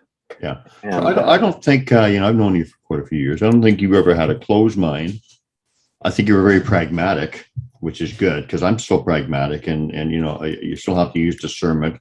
I still do today. Otherwise, everything's like magic, right?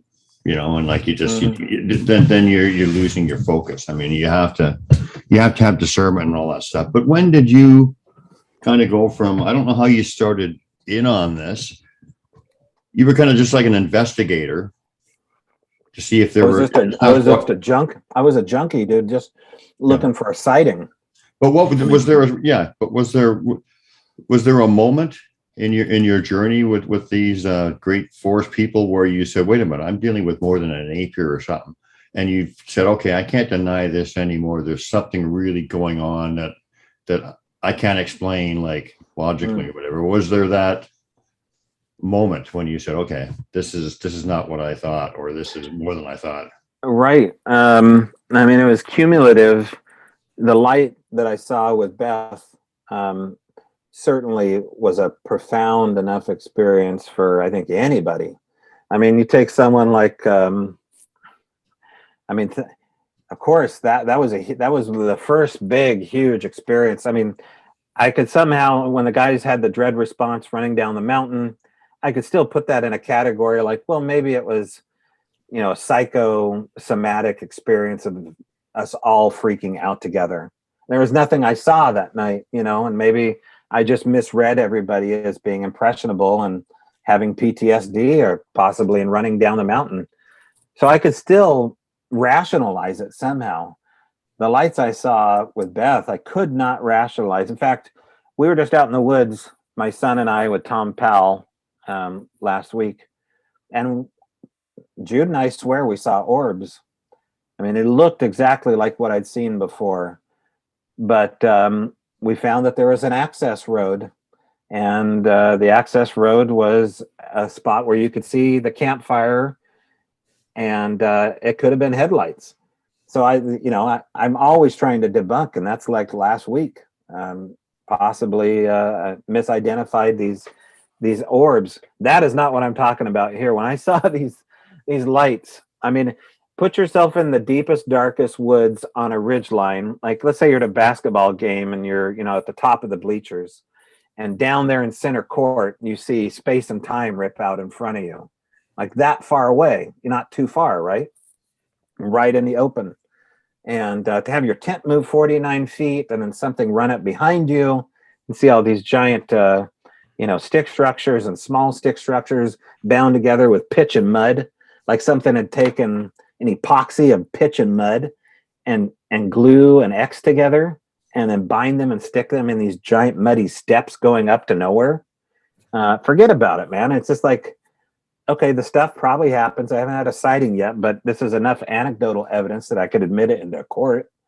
And then when I started seeing these giant footprints, and giant human scat, size 14 with giant scat and bone and hair coming out of these, long human turds, in the middle of these extended experiencers' house. And they're telling me they're seeing, people peek in their windows at night, and they live in the middle of the country. This is exactly what Sally told me to look out for. But so to answer your question, that was really the moment that I was just like, well, I can't be a flesh and blood guy primarily here. I can entertain 5% of my brain towards looking at the biology of this creature here, and they seem to have a biology, of course. But what the hell am I messing with? I don't believe everything everybody's telling me about them being, one-dimensional creatures, these giant, Harry and the Hendersons, and that's it. I'm not hearing that. I'm hearing, oh, they threw my dog 50 feet over a fence. I'm hearing, they sexually molested my horse. I'm interviewing witnesses telling me that they're sodomizing their horses on ranches. I'm hearing, natives tell me that they've kidnapped children. I'm hearing all this stuff. So I'm not believing by any means that I'm messing around with something that is one-dimensional, because we're all different. And there seems to be these attributes of the researcher, of the woo researcher, ignoring the details of individuality and what I would call, sudden mood changes of extreme nature. And a lot of times I think these are bluff signals to scare the human away. But I by no means think that these are primarily just, shamans of the forest. I think that's their overall attitude. But I don't think that's the total end of the story. Yeah. Your documentary you're doing, that's about your experiences with the Adams? It is. So it's a 2-part doc. It comes out May 31st.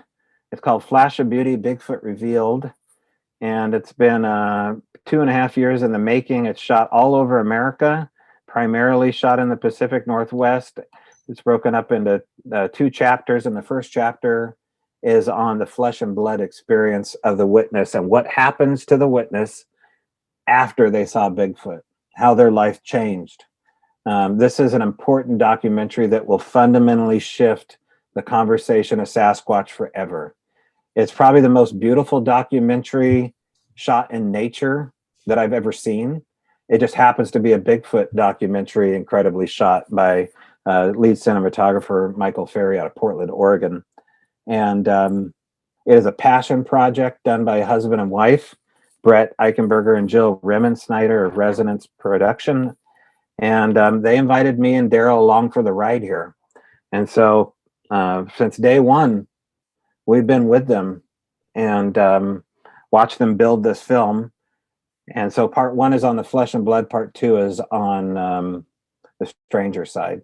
But it's about the experience. It's about you, Brian. It's about you, Michael. It's about the different type of experiencers. It's about the people that see the roadside crossing, but what happens to them psychologically. I talked earlier about these broken people. Well, meet some of these people that have been broken. Meet some of these people that have been forever changed in a great way. Some people that have been healed. I mean, there's a magnificent story towards the end of this about a man that was healed, and he feels primarily by what he had seen.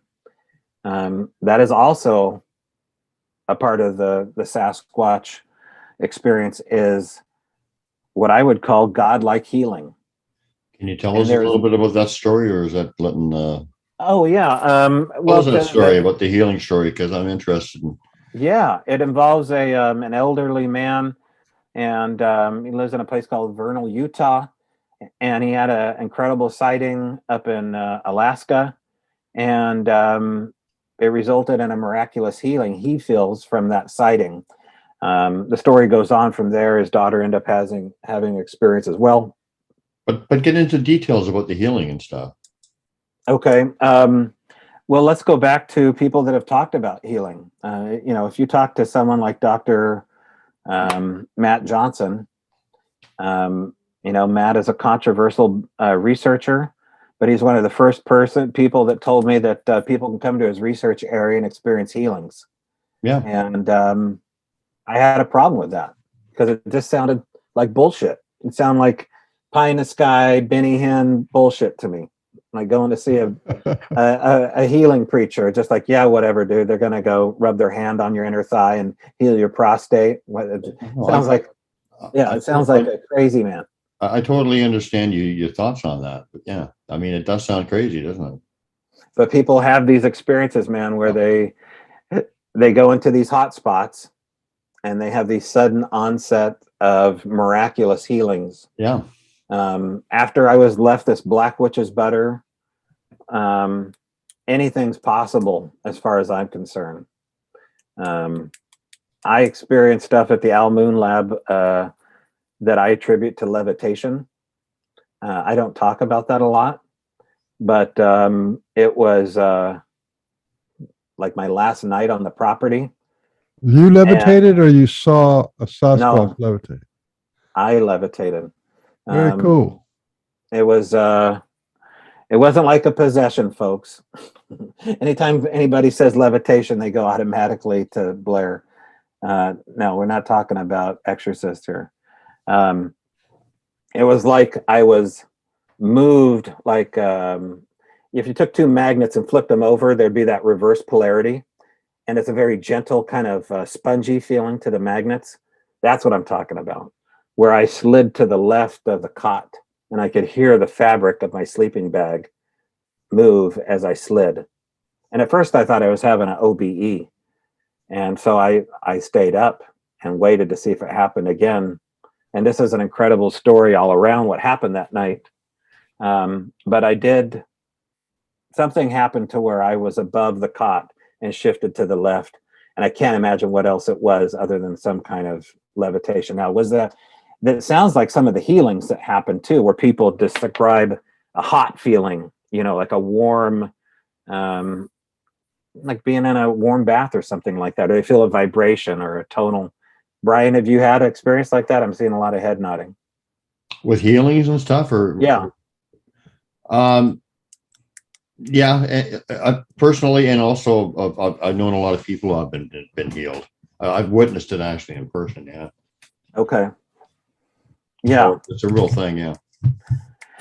But is that a good thing to get? Have Sasquatch heal you? I mean, is there a price that you're paying for it? What's the I watch out for strangers bearing gifts, right? And well, I don't know. I mean, they've told me that energy is the universal language or whatever, and I can read energy pretty. You can learn how to read energy when you're working with energy, whatever. And I've never ever had a bad experience, felt a negative or whatever. I've had tests of my metal and stuff, like bringing me over a fear barrier or something. But I've never had a bad experience. I've been rescued by them. I've been consoled when people have died, whatever, caring, loving, tender kind of thing. And it's just the energy is too pure. And plus that love zap experience I had, it's too pure. It's too universal feeling and big and omnipotent and beautiful that I just don't think I'm not believing that it's bad. I think that's fear talking. Yeah. I think that's a box that says that anything that it does not exist inside of my box of beliefs has to be bad. So you know what? If the copay is my time and an open-ended question of who did it instead of a recurring doctor bill for several $1,000s, I'll take the Sasquatch healing all day long compared to the mild raping you get at the ER. So for me, I don't give a crap. I haven't had any bad experiences myself. Nothing that I could write home about, and say I feel guilt over the past, looking into Sasquatch research because, A, B, or C has happened to me and now I regret it. I was warned that, there's this Bigfoot curse that happens to people along the way. And I think that there is a type of curse that happens here if you get in too deep. And by that, I mean, you can be so immersed into something beautiful that you forget about the rest of the world. And that is your life before, the rest of the world that you created, before you had these experiences. You can't just, hop into the mothership, so to speak, and disappear with Roy Neary. If you have these other, entanglements and, experiences and responsibilities, those come first. And so, it is a balancing act. No matter how beautiful these healings are or beautiful these experiences are, I think the curse is that, you end up chasing shadows and not walking away with anything more than that. And if you're okay with that, which I am totally okay with that. Yeah, but there's some people who the Sasquatch is the best thing that ever happened in their life. It's the I most don't spiritual thing that ever happened in their life. I don't look at And it. that's really hard. That's really hard for people to let go of. And they build a persona around it, and they become a researcher or a devotee or a like you said, an ambassador or something, and they make this whole romantic thing out of it. And to me, that's like, well, you needed that because you were like, maybe you weren't crushed, but maybe there was just like an emptiness inside you, and then this Sasquatch phenomena fills up the heart, fills up the excitement, gives you like a purpose or a direction. You said you're a junkie, like a experienced junkie or whatever, right? And it's like, well, that's the thrill of it all. This is big stuff for some people who've just led ordinary lives. Yeah, well, that's me. You described me to a T. I mean, I was an ordinary suburban dude raised by a single mother in a cul-de-sac, total nerd. And I wanted something more. I really did. I mean, I wanted something more for myself, but I wanted it so much different than I wanted experiences more than money. I wanted experiences more than success or family or a car. I didn't care about any of that stuff. I wanted this experience of this supernatural. The supernatural was just calling me from an early age. I wanted to get behind the veil so quickly at such a young age, and I was not read into any of these secret schools. I didn't have any family in the Freemasons. I had nothing cool going on. It was for me, or powerful, no fraternal orders or anything like that. Nothing. We were just middle of the road, lower income, duplex renting, only child, dude. And I wanted this other. This is before, this is like after Twilight Zone or The Dark Room. This is definitely before X-Files, and I kind of felt like the woods would offer me that. I didn't know in which direction it would come. I just thought if I spent enough time in the woods, I would be inducted willingly, inviting myself in to be a member of this secret school club, be it Sasquatch, Ghost, or Bigfoot. I knew it was going to be one of the three. And the ET people have the pretty much identical flow of events happen to them. Normal people, then they have extraordinary, sometimes frightening experiences, but then they realize that they feel better about themselves. They're more excited, they're more engaged, they're more spiritual, more down to earth, they're more engaged with nature and in harmony with themselves. And then they go, wow, this is better. This is better, a better life. I'm living a better life than I had before. Yeah. And it's a big deal. Oh, yeah. Wouldn't you guys say that you're better off because you know what you know now? Oh, yeah. No, I think the Sasquatch core lessons, I mean, I think that they support you in everything because I think that they understand our soul journey. So they'll support you in any kind of way that you go because they're not going to judge you. That's one big thing about them in judgment. But I think their core lessons, there's just, it is beautiful and pure and whatever, because it's actually about how we are going to have our transition shift. It's about raising consciousness. It's about no judgment, no fear, no hate. And I'm not just talking from somebody who's like, these are actually things that I've been given lessons with, but I've also experienced them in like the hands-on kind of thing. Like, it's. See, I'm not there yet, Brian. I wish I could be. I mean, I don't even know if I wish I could be where you are. But as you talk that way, I can't. It's a different language for me, and I'm somewhere else with it all. I see it as being. Yeah, I mean, but it's a concrete world for you, and it's still so much ambiguity for me. I can't say with certainty that that's the case. It's it comes packaged in, I don't know. Yeah. I feel as though that the ambiguity is safer, first of all. But it's concrete, but with a lot of discernment too. I don't like it. Yeah. I don't really like. I don't just. It's just like it's a constant lessons and reinforcement and things and whatever. It's just So it's concrete, but with discernment. But so when no, I was just answering that because you were saying, is it good or whatever? Yeah, I think it's like I think they are actually here. Like, I think we all realize that there's something pivotal going on in the world these days. There's some pivotal point in human history or whatever. Yeah. So many people are waking up in so many different ways or whatever. So many people are being taught, being reached out to by whoever, and all these epiphanies and all these things are happening. So why, there's something behind that, and I think it's about us. And I honestly think it's as simple as them introducing us to our true nature, which is energy beings.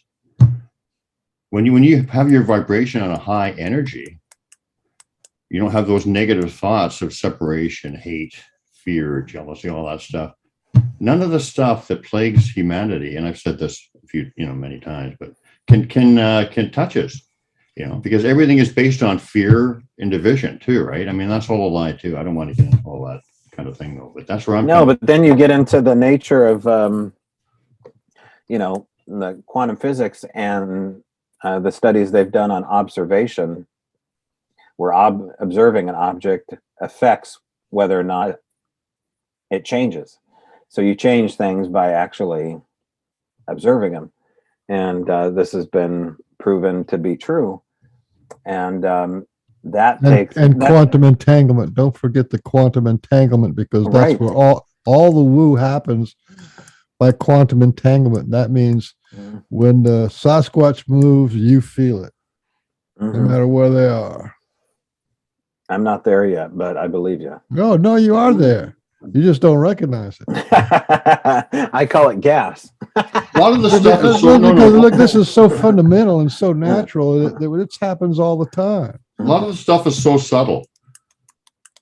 Like you walk along and I'll say, I wonder if something's like this, and then you look down and you get your answer. Have you ever had stuff like that? I mean, that's them working with you. There's a lot of subtle stuff that if you don't pay attention to it or you recognize it, you might just think it's coincidence, but there's a lot more going on than we think at times. Here's some of the subtleties. These are little blocks that I made of different types of glyph signatures that we'd see around the property. Now that's a pretty hard one to make, I realize.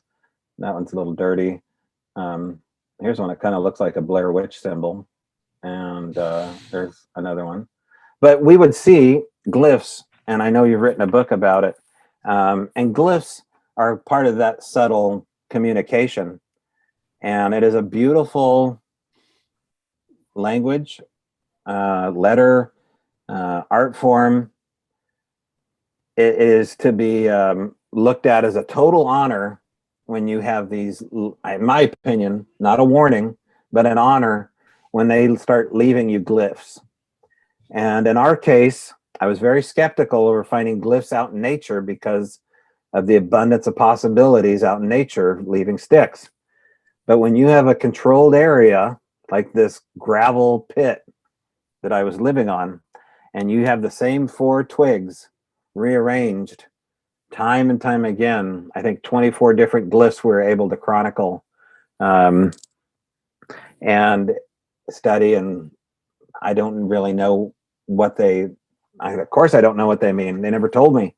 And I don't even know who left them, but they were so close to something you would see out of a runic alphabet. And we would interact within the glyphs to make sure they were glyphs, and that, even though they were in this confined area and we knew nobody was hoaxing us at this point, the same 4 twigs, like little cherry twigs, cherry tree twigs. And we would leave items inside the glyphs to see if they would change the glyph, or they would remove the object and set it to the side. And they did. I mean, they would add things into the glyphs. If we would leave a little glyph or leave a little object in the glyph, they would add a new stick to it or add an object.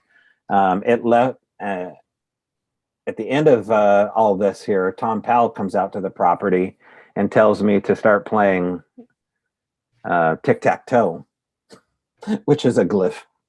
And so we take the same sticks and added a couple more to make the tic-tac-toe and start playing games with this phenomena. It went on for like a couple of weeks, and they kind of got lazy with some of the moves. But, something was coming around, changing these glyphs. Something was coming around and playing tic-tac-toe with us. Didn't really care about the rules. But those subtleties led to bigger things. Now, as we, move to the end of the story here, what was interesting about all of these experiences and all of these gifts that we had is that they were getting bigger. We'd chronicled every sound, what time of date, what the moon was doing, what recorder was being used. Everything was logged, right? And saved and sample rated and put in a file. And then all the gifts were dated, what we were talking about, what was going on, were they a gift of significance? And finally, there came a time where I took all the gifts and we knew the dates and we put them down on a 2x4. And every one of those gifts got bigger and bigger and bigger. It started off with the little tiny, velociraptor, and it ended with, a baseball and a giant rock. Things got bigger. I mean, they started small and you could see the progression. Now they started getting closer to the point where I eventually had an experience where I had a sighting. Daryl would end up having a sighting. His wife would end up having a quasi experience, we'll call it, or semi sighting. My son would end up having a sighting. A bow hunter invited down that was a total skeptic about the woo ended up having a sighting and a supernatural experience. The documentary crew came down. They all had experiences here. It got overwhelming. But if this place didn't sell, I really feel as though I was getting ready for my piggyback ride. It was going to happen. It just happened that the place went up for sale. And so that's, kind of the Al Moon story is, short of a piggyback ride. The Al Moon story, I don't think I'll ever be able to duplicate those years. We've had some tips of the hat here at the cabin because Erin is an experiencer. I mean, I met her at a Bigfoot conference, for crying out loud. Of course she is. But we've had some tips of the hat from all the way down in Oregon that something is listening to us up here and behaving the same way, leaving the same gifts.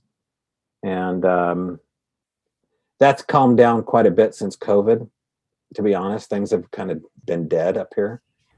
But anyway, the Al Moon Lab, you can, if your people want to get it, they can. Show us the book. You got it handy?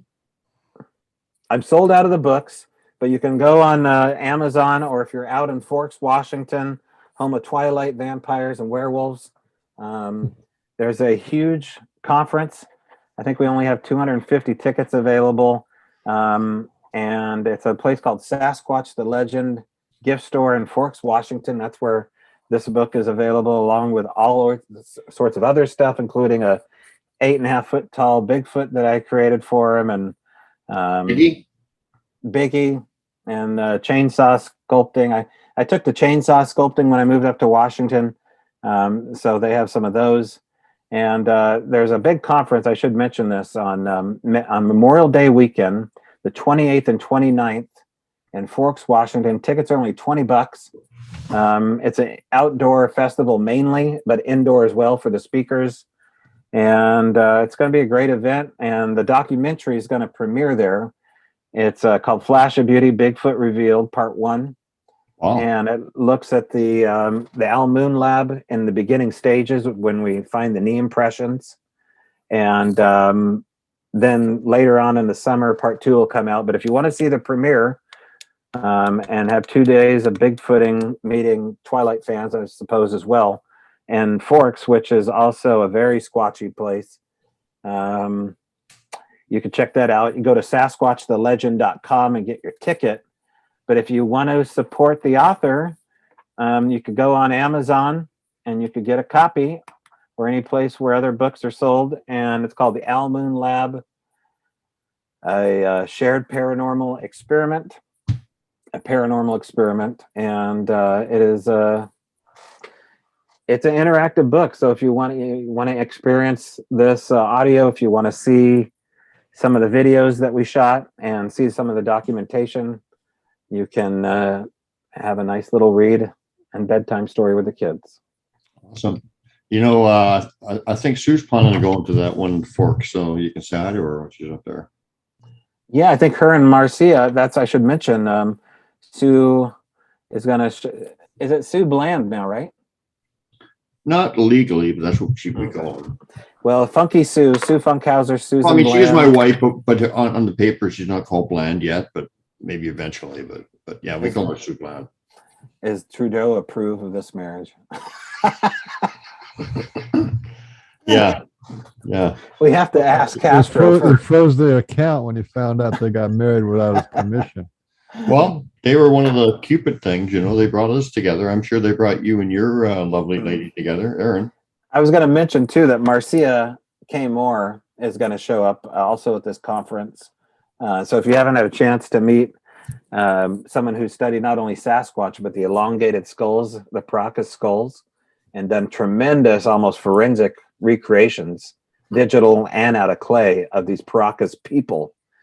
She's going to be there with some of her crafts and art. I'll be there doing chainsaw work and running a booth. And they haven't caught you yet, eh? You're still running around with that chainsaw. I know, it's like Leatherface most of the time. It's kind of crazy. I got to ask too, Brian, is that from your research area in the background? Yeah, that's a big thing they did in the wow. trees. So that is incredible. That looks like a legitimate kind of thing, right? Dream catcher. That was Boy Scouts just playing in the afternoon. That's what people think. Yeah, right. Okay. Yeah, that's as close to this, I'm so glad you came on the show and you took a risk to be tainted with the sauce of pork and bean show. You got the stain on you now. But you're doing some so incredibly valuable things. You're taking this paranormal and you're recording that, you're documenting that, you're giving it its equal value to all the other footprints and scat and all that other stuff. And I just think you're the direction that the whole Sasquatch community needs to go in. It's fine if if everybody's a little bit on the fence about the woo stuff, because I don't personally think that that's the main focus. The main focus is that they are relating to us as friends, as family, as student and teacher, or shaman and neophyte, whatever. There's a relationship, even though it may be a strange invisible relationship, because they don't just come up and shake hands, but there's a relationship that they built, and it's pretty solid, and that's famous for, like, wherever you go, there's a connection, there's a relationship going on there.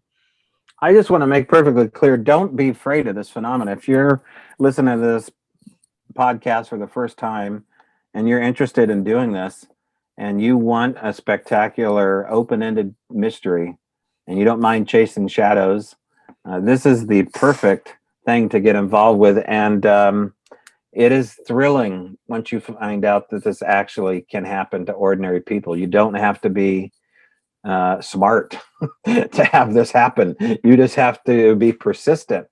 And it is an amazing, beautiful mystery. And I just wanted to say that. And I also want to thank you, Brian, for your kind words along the years, kind of shadowing me and showing me how this gifting process works along the ways. I appreciate that. So thank you. Thank you very much. I was gonna ask you. I got a feeling you want to go. I got a feeling you thought it was going to be a 2-hour show. So is that where we're leading? We're going to wrap up. Oh, well, I've kind of wrapped up the story, but if you have more questions, go right ahead. Well, do we have any? I wanted to ask you something. Did you want to check in any comments or questions from the group there, Beans? Yeah, if I guess if they're not even you got a polite, lot we of can like 15 we or can look 20 at this. people, people I was going to that ask you. I was going to ask you because we ask And- everybody. So, how has your relationship? Because I mean, I think you got a relationship with Sasquatch. You're not just an investigator; they're working with you on some level. How has your life changed since you've, I mean, personally? I know we talked about that. How people say their life changes for the better, Mhm. or most of the people that I know. But how has your life personally changed since you've interacted with Sasquatch or become interested or connected with them? Yeah, well, it gives you a legitimate confidence in the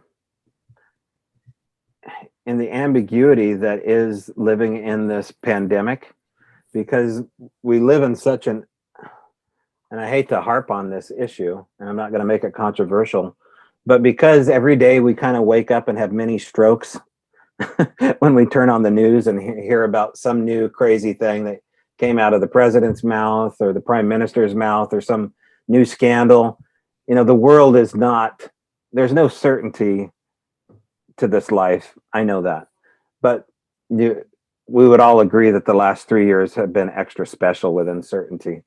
And this phenomena, Extra specially uncertain. Yeah. yeah, being immersed in this phenomena gives you a type of confidence that there's an appreciation for time differently, that the story has already been told. Because whatever is happening here with the supernatural, and I'm going to call, Sasquatch a land spirit of some kind, and that they appreciate time differently because they can access you and access where you're going to be at all places and all hours, and so can UFOs and ghosts and God. Because these phenomena exist, this temporary moment in our time, this great reset, has already happened. And it's not fatalistic. It's just saying, I'm going to live my life. I'm not going to worry about it. It's already occurred. It does get into kind of like a shamanistic, more of a native way of living. It's just like, these experiences happen throughout generations, throughout oral tradition. We can look through the annals of history and see that there are supernatural events, religious, and they create religions out of them. And in some cases, people are sainted. And then there are these tremendous upheavals where civilization is torn down and recreated. And we're going to live through those times. Absolutely 100%, without a doubt. I may never see a full-on Sasquatch. I may never meet the ETs. I never may run into a ghost. But I feel without a doubt we're going to live through some of the most incredible experiences of not only the supernatural, but of life-changing events in the very near future. Because they're telling us that in the open. They're telling you what they're going to do now. They've shown you who the bad guys are. They're supervillains. They've told you this all along, what the supervillains look like. They actually look like Dr. Evil. They sound like Dr. Evil. They have crazy German accents. And they don't have Sounds to. like a familiar guy. They can have. some of them have French accents. They have crazy French accents too, and Cuban accents. But regardless, these experiences have given me perspective on that. The same way that I feel as though if I were to be, having a profound religious experience, if I were to have, if I was like a profound religious person right now, I feel as though I'm in that same kind of zone where it's just like I'm the charismatic guy that is standing back saying, hey, it's all going to work out. But in this case, I don't think it's going to work out for everybody. I think it's going to work out for people that don't freak out. And you got to be able to find those kind of people. Now, our world has shrunk considerably here. Aaron and I's world over the last 3 years, not only has the Bigfoot stuff shrunk, but our sphere of influence and friends has changed dramatically.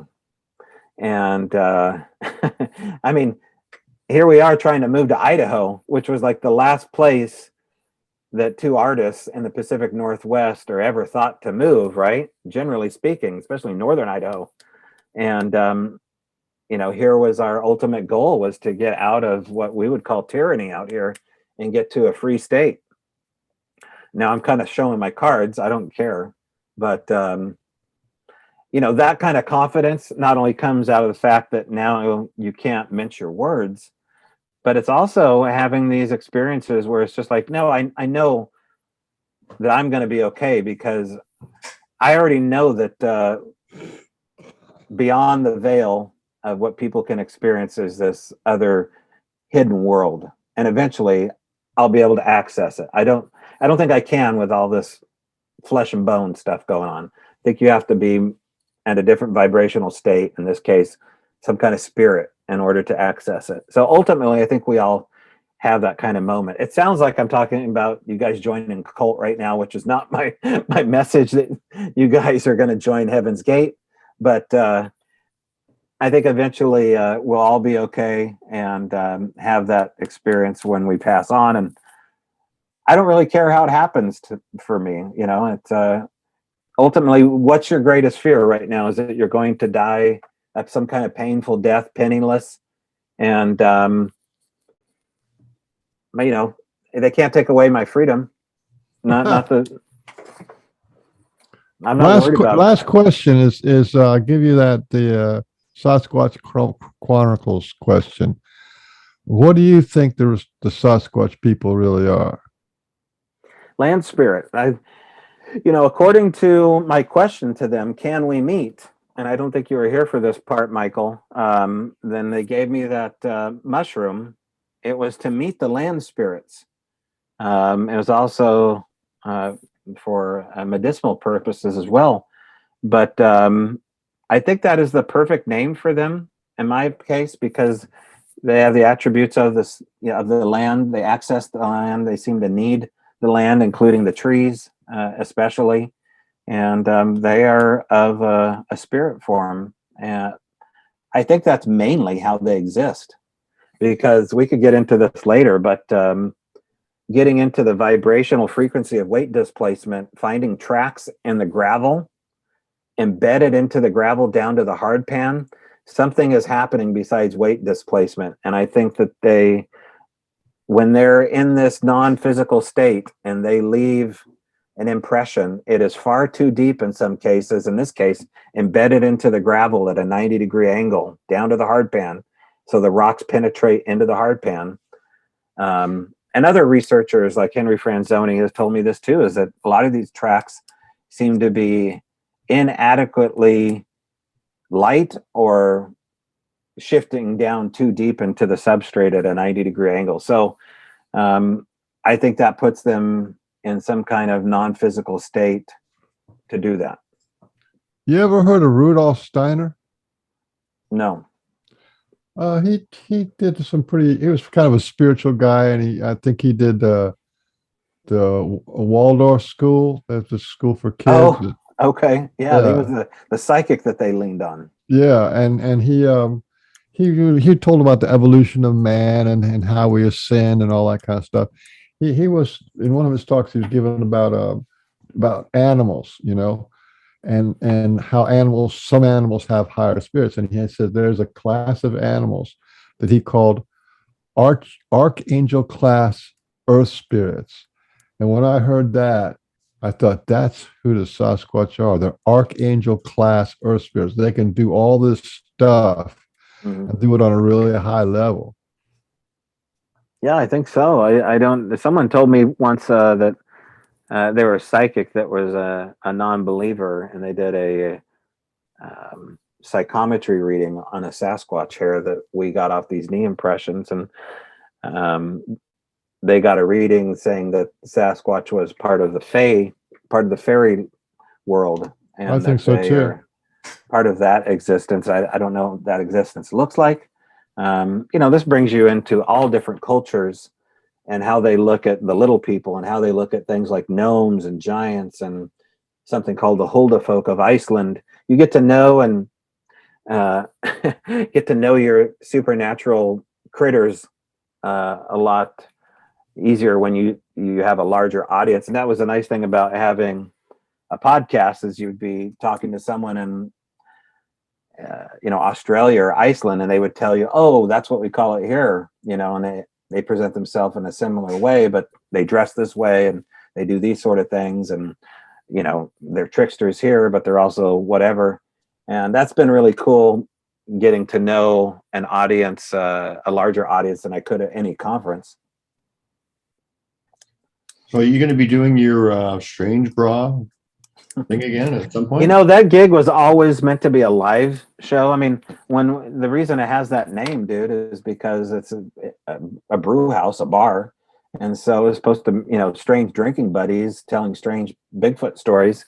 Right. And, when the pandemic hit, they started making us having to show vaccine identification cards.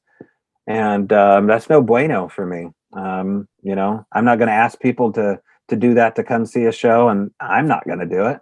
And so if I can find a place that isn't run by little Hitlers, I'll have another live event.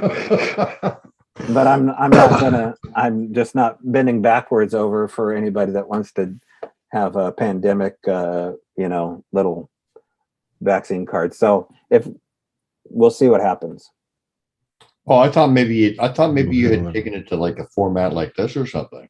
I don't like inviting guests on to do digital shows with me, because I don't get the same experiences that happen when we do these live events.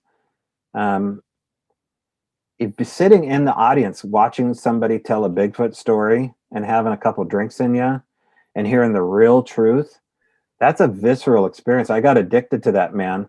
And then we started to have stuff happen during these live shows. We'd have, if I did a show on ghost, we may have an incident. The reason I saw those lights in the woods that I talked about is because I did a live show. I don't think that would have ever happened had I had something like this offered. So I feel like it happens on the Pork and Bean show every once in a while. It does happen. Yeah. It does. We've had stuff. Yeah, we've had quite a See, few. there's a good example. Listen. What, you want me to give you an example? Yeah. Yeah. We've had a lot of examples, but one of the funny ones is that Sue was listening to the show on, and she's in Eugene because of our the craziness in the world today for now, but hopefully we be together soon. But anyway, neither here nor there right now. She's listening to our show on the internet in Eugene. I'm just across the border. We're doing the show. Of course, Mr. Beans is in where, Georgia? I'm in Savannah, Georgia. Oh. So Sue's listening to the show, and all of a sudden she just got this idea. And this is what I say about thought placement, the subtle stuff.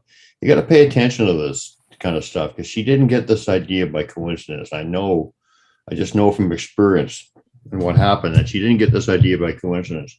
She went outside listening to the show, and there was a cloth chair sitting out there, right?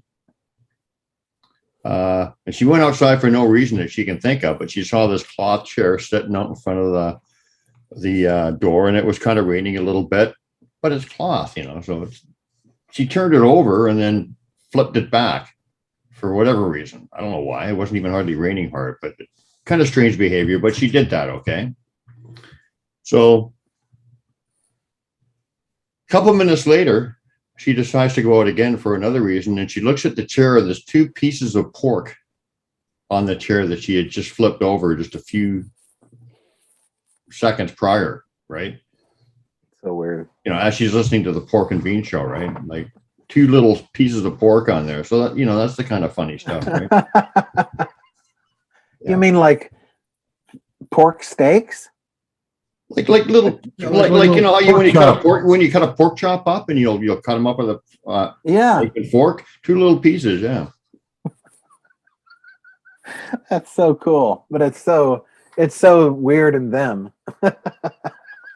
I mean, there was another lady on the show who did. I think she just watched the show and she went to a convention like a Sasquatch convention, and she got this, and so she was in a in a trailer, and so she went to her trailer after the show, after the the Sasquatch convention, and on the table was this old rusty can of it wasn't pork and beans. I think it was just beans, but it wasn't there before. You know what I mean? So right. She immediately thought of pork and beans in the can. Because we used to sing about pork and beans. So yeah, it happens. It happens.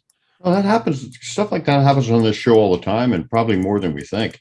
It's not just this show. Like probably any I show. know I'm talking about RE when somebody said that they could feel him when I'm talking about him. That's happened dozens of times, right? Mm-hmm. Or somebody has an experience. Well, certainly, I think writing about them, and I know Stephen King talks about this in some of his interviews, is that writing about the supernatural will awaken it. And of course, if you stare into the abyss, it stares back at you. Us talking about it right now is going to, invite something over.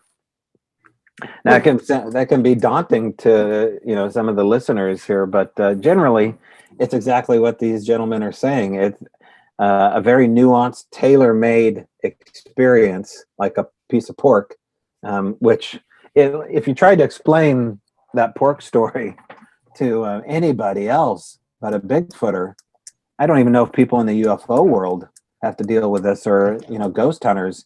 That gifting stuff is primarily a total Bigfoot thing. Yeah, but this is just one example. Like I could give all kinds of examples. Oh yeah. Like it just happens all the time, and so it's not. It gets way beyond coincidence, right? Well, that goes to what that. Like I said, when I first started out, they took me about 2 years to teach me about the all one and no space, and basically what that means is, they live in no space. And what that means is they're completely entangled with everything all the time. So for them, they don't travel across the nation or across the state to be with you. They're right there with us all the time. If they're connected to you, they're right there. They don't have to go anywhere. Mike Patterson was a good one about that. When he was talking about they would drop marbles into his hand or drop marbles on his head. And one time they dropped a marble inside of a beer bottle. So, to me, that's a teaching. We're here. We're invisible. There's something to the marbles too, because that's a very common one. Golf balls are another common one. Feathers are another common one. Collections of mylar balloons are another one. Tennis balls are another one. Toys, rocks of different sizes. Rocks. There's a lot of commonalities that I'm sure we could all agree on, but when it gets into blue rope. Oh, there you go. Yeah, that's totally an Al Moon Lab type of gift right there. Yeah, that's basically what it is. I have a whole tree full of those things. Yeah. What did they left you? Just little pieces of ribbon, little pieces of plastic, little toys. I mean, just little stuff that, you could probably not if I put them all in one spot. So they gave me a little blue cat, plushy cat toy. I don't know what it's only about this big. Yeah. I mean, if you don't back down from this and you're interested in it and you start to do these gift exchanges, it's game on. If you're in a good area, it is game on. If you don't try to trick them, if you don't break out a camera, if you keep your ego in check and, start talking, I think there is something to the spoken word. As much as I think they have to permission to do mind stuff, either nonverbal or verbal. But I think there has to be a permission slip, and it just wasn't an open door for Daryl and I. But the verbal stuff, the spoken word stuff, it was game on. And just as you were saying, with cat toys and string and pieces of pork, all that stuff, not exactly, but the same kind of tailor-made weirdness. Totally happening. So, like I said, the property sold. It sold to a company from Beverly Hills, of all places, and they're recently retired as well. And I heard a couple months ago. Now they've owned the place for over 2 years, and I heard a couple of months ago they heard something run across their patio. They said it sounded like an elephant running across the wooden patio outside, and they hear stuff walking upstairs. Is that their new place or their old place? It's the old place that Right. still exists, but under new ownership. Oh, the new owners heard it, right? Okay. Yeah. Daryl and Cindy, the Adams family, actually ended up moving down the road about 20 minutes, but not because of the phenomena, but because they were planning to move to Oklahoma, move back from Oklahoma to Cottage Grove again. So there's been some changes going on there for sure, but Daryl still goes into the area. Like I said, I was recently there. We did the last thing that happened there, and I shouldn't downplay that. Let me see if I can show you this picture, is that we have a gifting area where we have these stumps hidden in the woods, where we hide objects. And one of the objects that we hid last time was a Christmas ball. And I talk about why that would be in the story. And so my son hung this silver Christmas ball on a branch, and the Christmas ball was moved probably about 8 feet to a lower branch. In fact, when they moved it, they grabbed the Christmas branch, or I imagine they did, whatever happened, they grabbed this Christmas ball by the little hook, pinched it around the branch so it wouldn't come off. So it was very specific how it was done. But you can't really see. Let's see if this will show here. This is another thing that we did last time. I never left a baby doll. Will it show? A Cupid doll. Yeah. Right. Yeah, it's a little baby doll. And I put a jar of peanut butter with the lid there next to the baby doll. And we left it for 24 hours and went camping up the road. And so we came back, collected the audio, and checked on the baby doll. The only thing on the baby doll that was moved was the head went from like this to like that. Just moved to the left for whatever reason. Now, that was a very subtle move. It was just enough for me to notice. I can't imagine that a bird or an animal moved that rigid little plastic baby doll's head without leaving a peck mark or something. I suppose it was them. And so those are the kind of subtleties that happen down there. They don't really happen here. I feel like the trailer that I had on the property is haunted. It has stuff that happens in and around it. I've seen, on one occasion, I've seen a black orb inside the trailer move only a couple feet from me and glide out the door, through the wall, not out the door, but through the door. It looked like elephant hide. It was a dirty gray color. Wow. And then somebody else saw that as well when they used it as an Airbnb. And there's strange sounds that happen around the trailer. So if you had to ask me, that trailer's got a half-life of the supernatural from being down in this power spot. And it still has some kind of, consciousness of some kind. Yeah. Well, you have to mature along with the Sasquatch, because Brian, we can't hear you. There's like a romantic phase in the beginning where everything's exciting for both sides, but after a few years, it just becomes more of like a more mellow friendship for me. It does anyway, because I don't go out in the woods much really, and but I still feel I have to reach out and feel the connection, which I think is always there. Yeah, you're right. That's a good way to put it. There is this kind of romance phase in the beginning, and then it turns into like, oh, this is a marriage. Yeah, It's like, oh, okay, you're family. here Family again. family. Right. Right. Yeah, good way to put it. Well, I appreciate you guys having me on the show, and if you guys ever want to be on mine when I bring it back in, and I can maybe get you guys down here sometime with you and Sue, if we can get that border open. Yeah, absolutely. Absolutely. Absolutely. That sounds like a real good idea. You're going to do it in the pub again too, right? Yeah, I think if we stay in Washington, we'll be somewhere on the Olympic Peninsula, and it will be restriction free, and the first PBR is on me.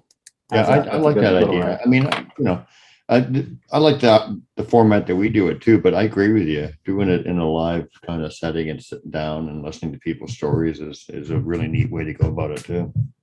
Well, this is a lot of work, by the way. What you guys are doing, I know the grind, trying to find a guest, editing, it takes work, and that grind of sitting at a computer. I don't know. If I'm going to grind like that, I guess I wanted to do it as a live event, and maybe it's just nostalgia, but I don't know. I got all this equipment that I can't use that I usually have at a live event, and so that's the plan. See what happens. Yeah. Yeah. So you're moving to Idaho? Well, we were, but I don't know if that's going to happen. 95% chance that we're not, because there's other obstacles in our way. But I think we're going to be digging our heels in here, fighting the good fight with the rest of the persecuted. It seems to me like if I was living in Washington State and I wanted to go to a bar like that, I would look for something outside of a city limits where they don't have the mayor can't be there, So a bar outside the city limits, which should be much more lenient about letting people. Oh yeah. I'm not too worried about it. It was bad for a while, to the point where people were so freaked out that they didn't know if they could walk into a building without getting yelled at. I think those days are done, and so we'll find where that place is. We had an awesome place in a haunted castle of all places, called Manresa Castle. And I mean, what more could a guy ask for than access for a giant historic haunted castle to do a podcast from? And when COVID hit, it just, it sucked so bad to have to leave that. But, they're down with the COVID games, and they're in a really restricted, progressive county. And so that's not going to happen. So I'm going to have to find some kind of little cool haunted, a greasy spoon somewhere out in the woods, like in the good old days. Yeah, some little bar with a pool table. Yeah, hopefully not a giant big screen with a baseball game on, because it's hard to compete when there's a touchdown. Oh yeah, absolutely. Yeah. I love that idea. Absolutely. Well, so you've actually 2010. That's a pretty good long run for being introduced to Sasquatch, and it's like 12 years or so, or 14 years. That's a long time. Do you think? Yeah, I don't know. Do you think you have some kind of introduction that when you were a kid that you might have overlooked, or something happened? Because my whole existence as a kid was Karate Kid and Three's Company, and Three's Company, hanging out. I was a latchkey kid playing Mario Brothers.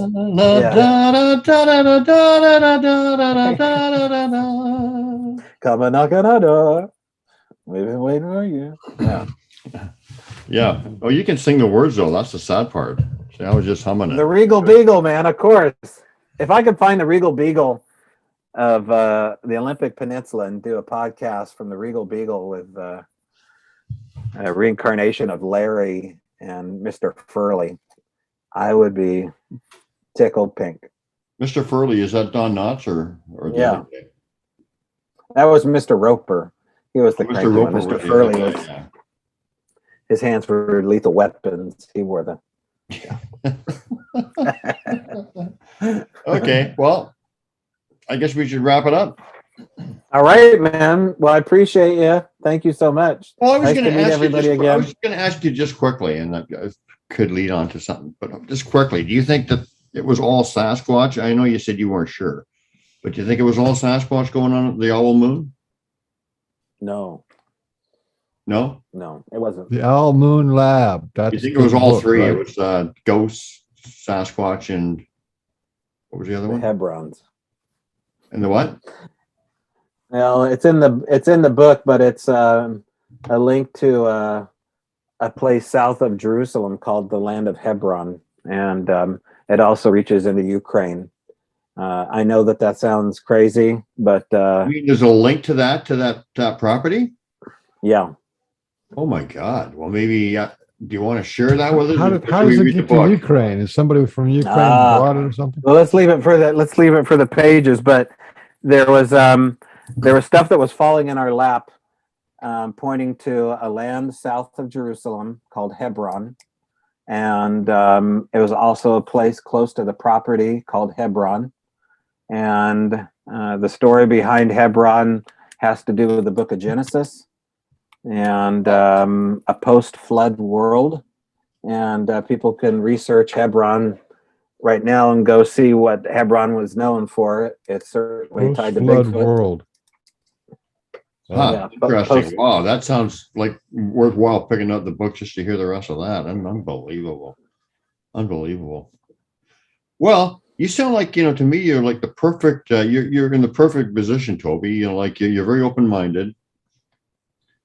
But you're into the physical and the evidence and all that kind of stuff too, although I think you're more into the learning and the spiritual, all that pursuit, but you're kind of like right in the middle, kind of like, kind of a good place to be. So I'm an independent, both politically and spiritually. yeah. Yeah. I'm a libertarian. Yeah. Yeah. Alrighty. Are you looking something up, Beans, or should we wrap it up?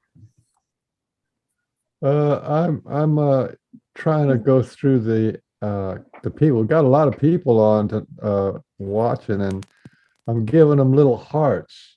Oh, there you go. Yeah, I'm giving them little hearts. Thomas Potter says, "Thank you, Toby." Thank you. And Mary Jean Sutton's in the house, and Kristen Gregg. There's a whole bunch of people here. Hey, everybody. Thanks for coming by. So give them a like when you get a chance. Yep. Oh, by the way, we're going to have There's a question. There's a question. Tell people about your Facebook Woodwatcher page. So much beautiful work you've created. Woodworker page. Woodwatcher page. Yeah. You got a Facebook page. I got a Facebook page called Woodwatchers. So if you find my name on Tobe Johnson or Instagram, Woodwatchers, you'll be able to find my mainly Sasquatch heads I carve out of cedar, and earth spirits and gnomes. But people like the Sasquatches most, I guess. How long were you working on Biggie? Well, he's actually my third one. So I redid the one that I built for Ron back in 2018 and sold them to a museum or a gift store up here in Forks. So altogether since 2018 to 2021. Mm-hmm.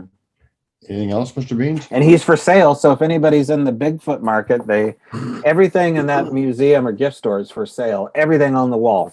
And so I have, I don't know, 10 or 12 pieces there hanging. So they're all for sale, including the Bigfoot statue. And, So if you want in the market for a life-size 8.5 foot tall Sasquatch, you could have one. You could live inside your bunker after World War III, and you wouldn't even need to go bigfooting. You could just sit in your living room, watch Three's Company with Biggie, and crack wise in your sleeping or your Teddy, there's a guy named Teddy Dresp. Teddy Dresp. He said, "Do you think there's something special about you or how you function that attracted Sasquatch and or got their attention?" That's a question. No, his name's Teddy. Teddy, Teddy. That could be a girl. Cool. I don't know. There's not a lot of Teddys. I like that.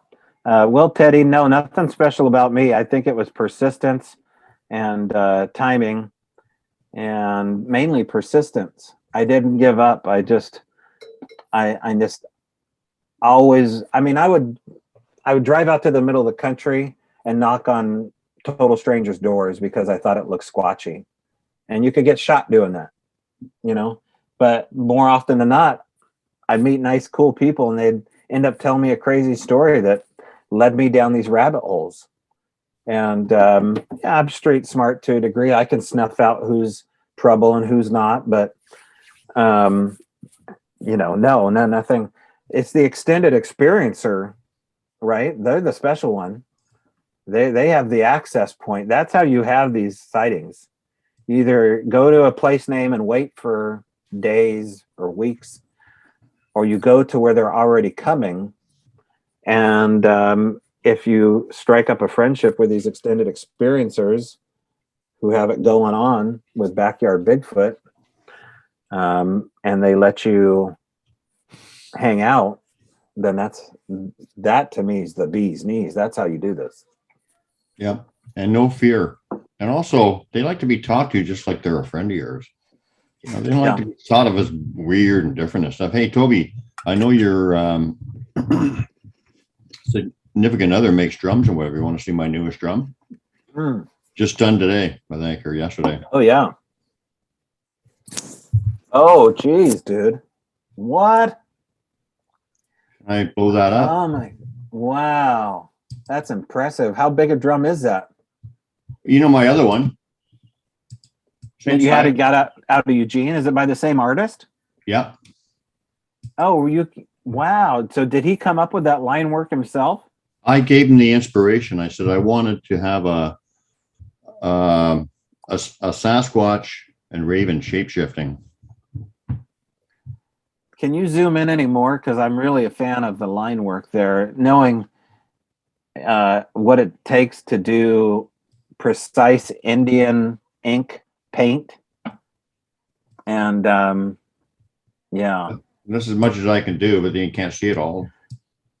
Yeah, scroll through that for me a little bit more. What's in the middle there? What is that? What's down between the two of them? It looks like I think it's a combination of the two of them. Oh, so he freehanded this. Oh yeah. Oh yeah. Well, why? I mean, that's a big deal because all that line work takes years to figure out how to place it like that. I mean, I can't even fathom trying to pull off that. Yeah. Unbelievable. You're a lucky guy. I would be scared to hit that and take it outside. It's no, I'm going to beat it good like my other one. I lost my other one, No, I didn't. Well, that's why I got this one, but you know what they do with little kids in elementary school? They take a little magic marker and write their name on the back of their shirt, and once you write your name on the inside of your drums. Maybe I'm going to have to. There it is, Toby. Yeah. Well, you could have it burned on the wooden frame. That's what Erin does. Is she, puts her initials for Feral by Erin and burns it as a branding. So someone could probably do that too.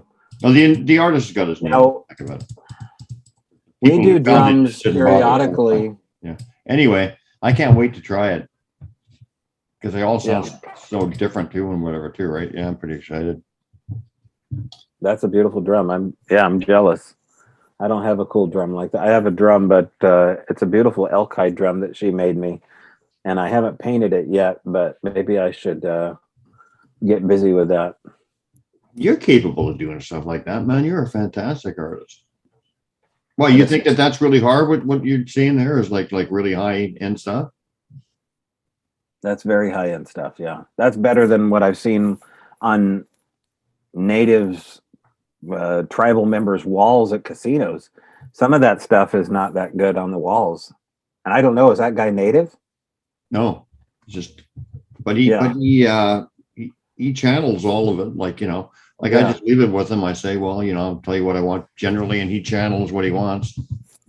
Yeah, well, that guy's amazing. I've grown up with that guy. I mean, I grew up watching him work as a kid, and he's always been amazing.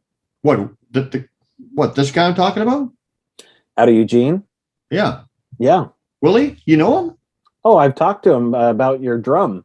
I was talking to him about the heron, right? The blue heron. Yeah. Yeah, and I talked to him about the process and talked to him about how he does it and how he gets rid of, if you do a Indian ink on a hide and you make a mistake, well, God help you, because that's hard to get out.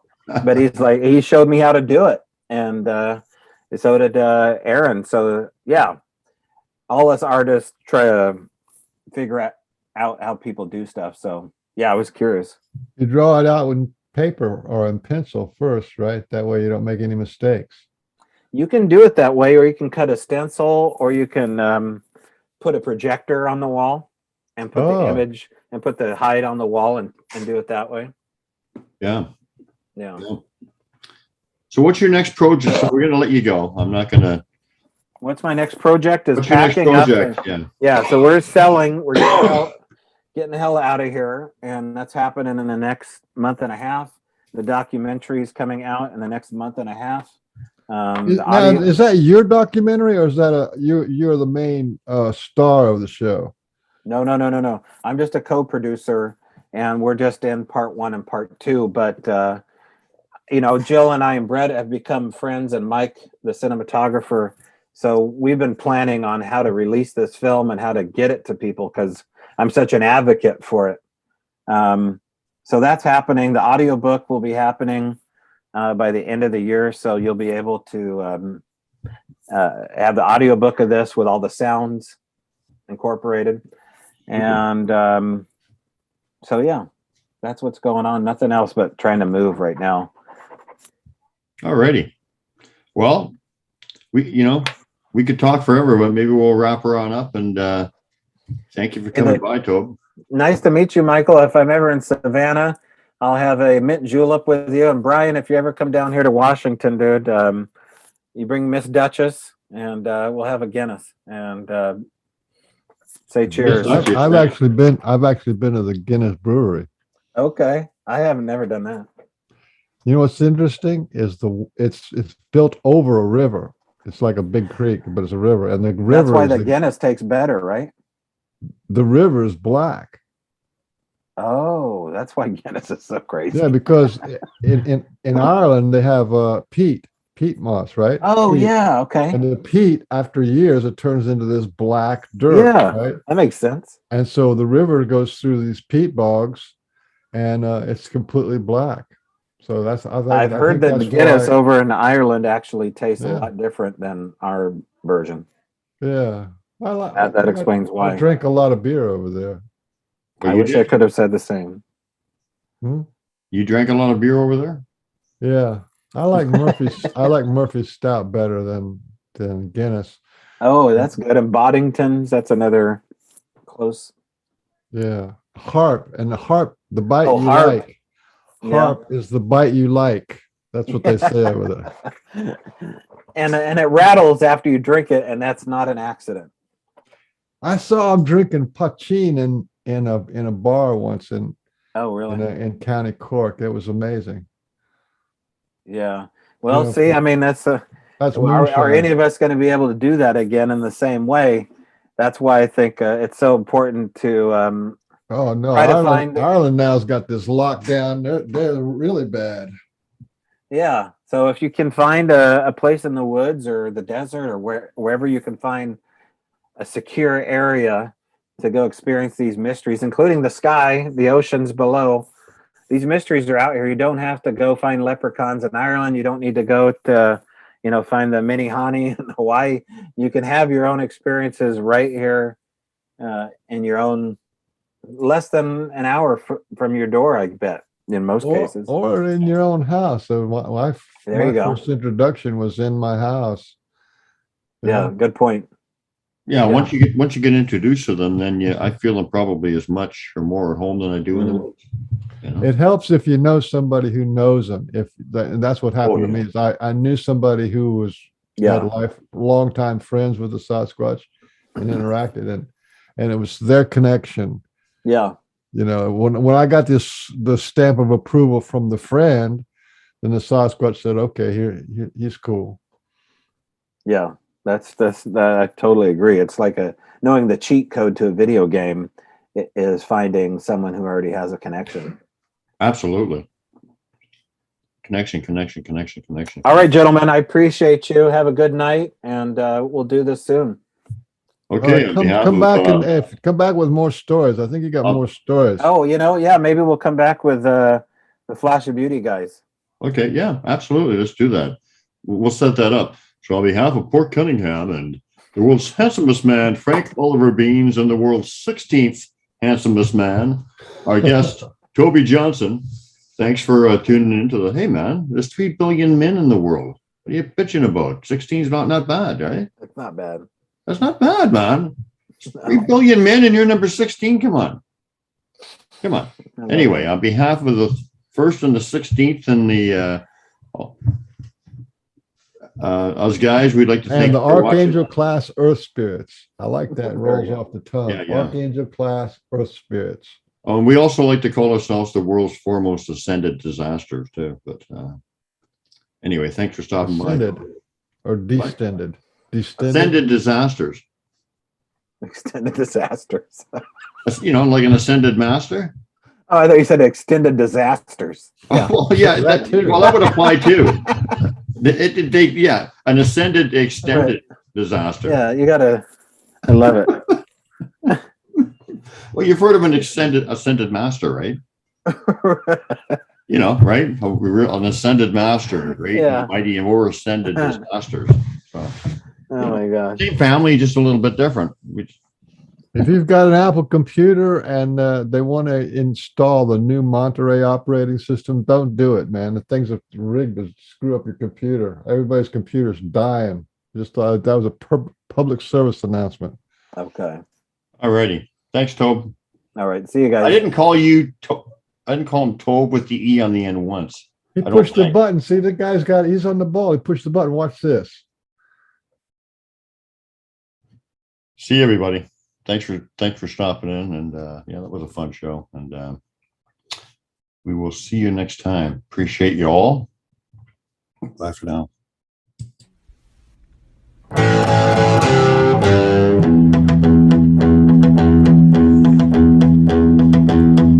Beans, the musical fruit. The more you eat, the more you toot. The more you toot, the better you feel. So let's have beans for every meal.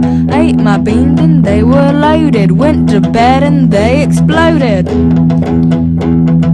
Beans are good for your heart. The more you eat, the more you fart. The more you fart, the better you feel. So let's have beans for every meal. Beans, good for your heart. The more you eat, the more you fart. The more you fart, the more you eat. The more you sit on the toilet seat.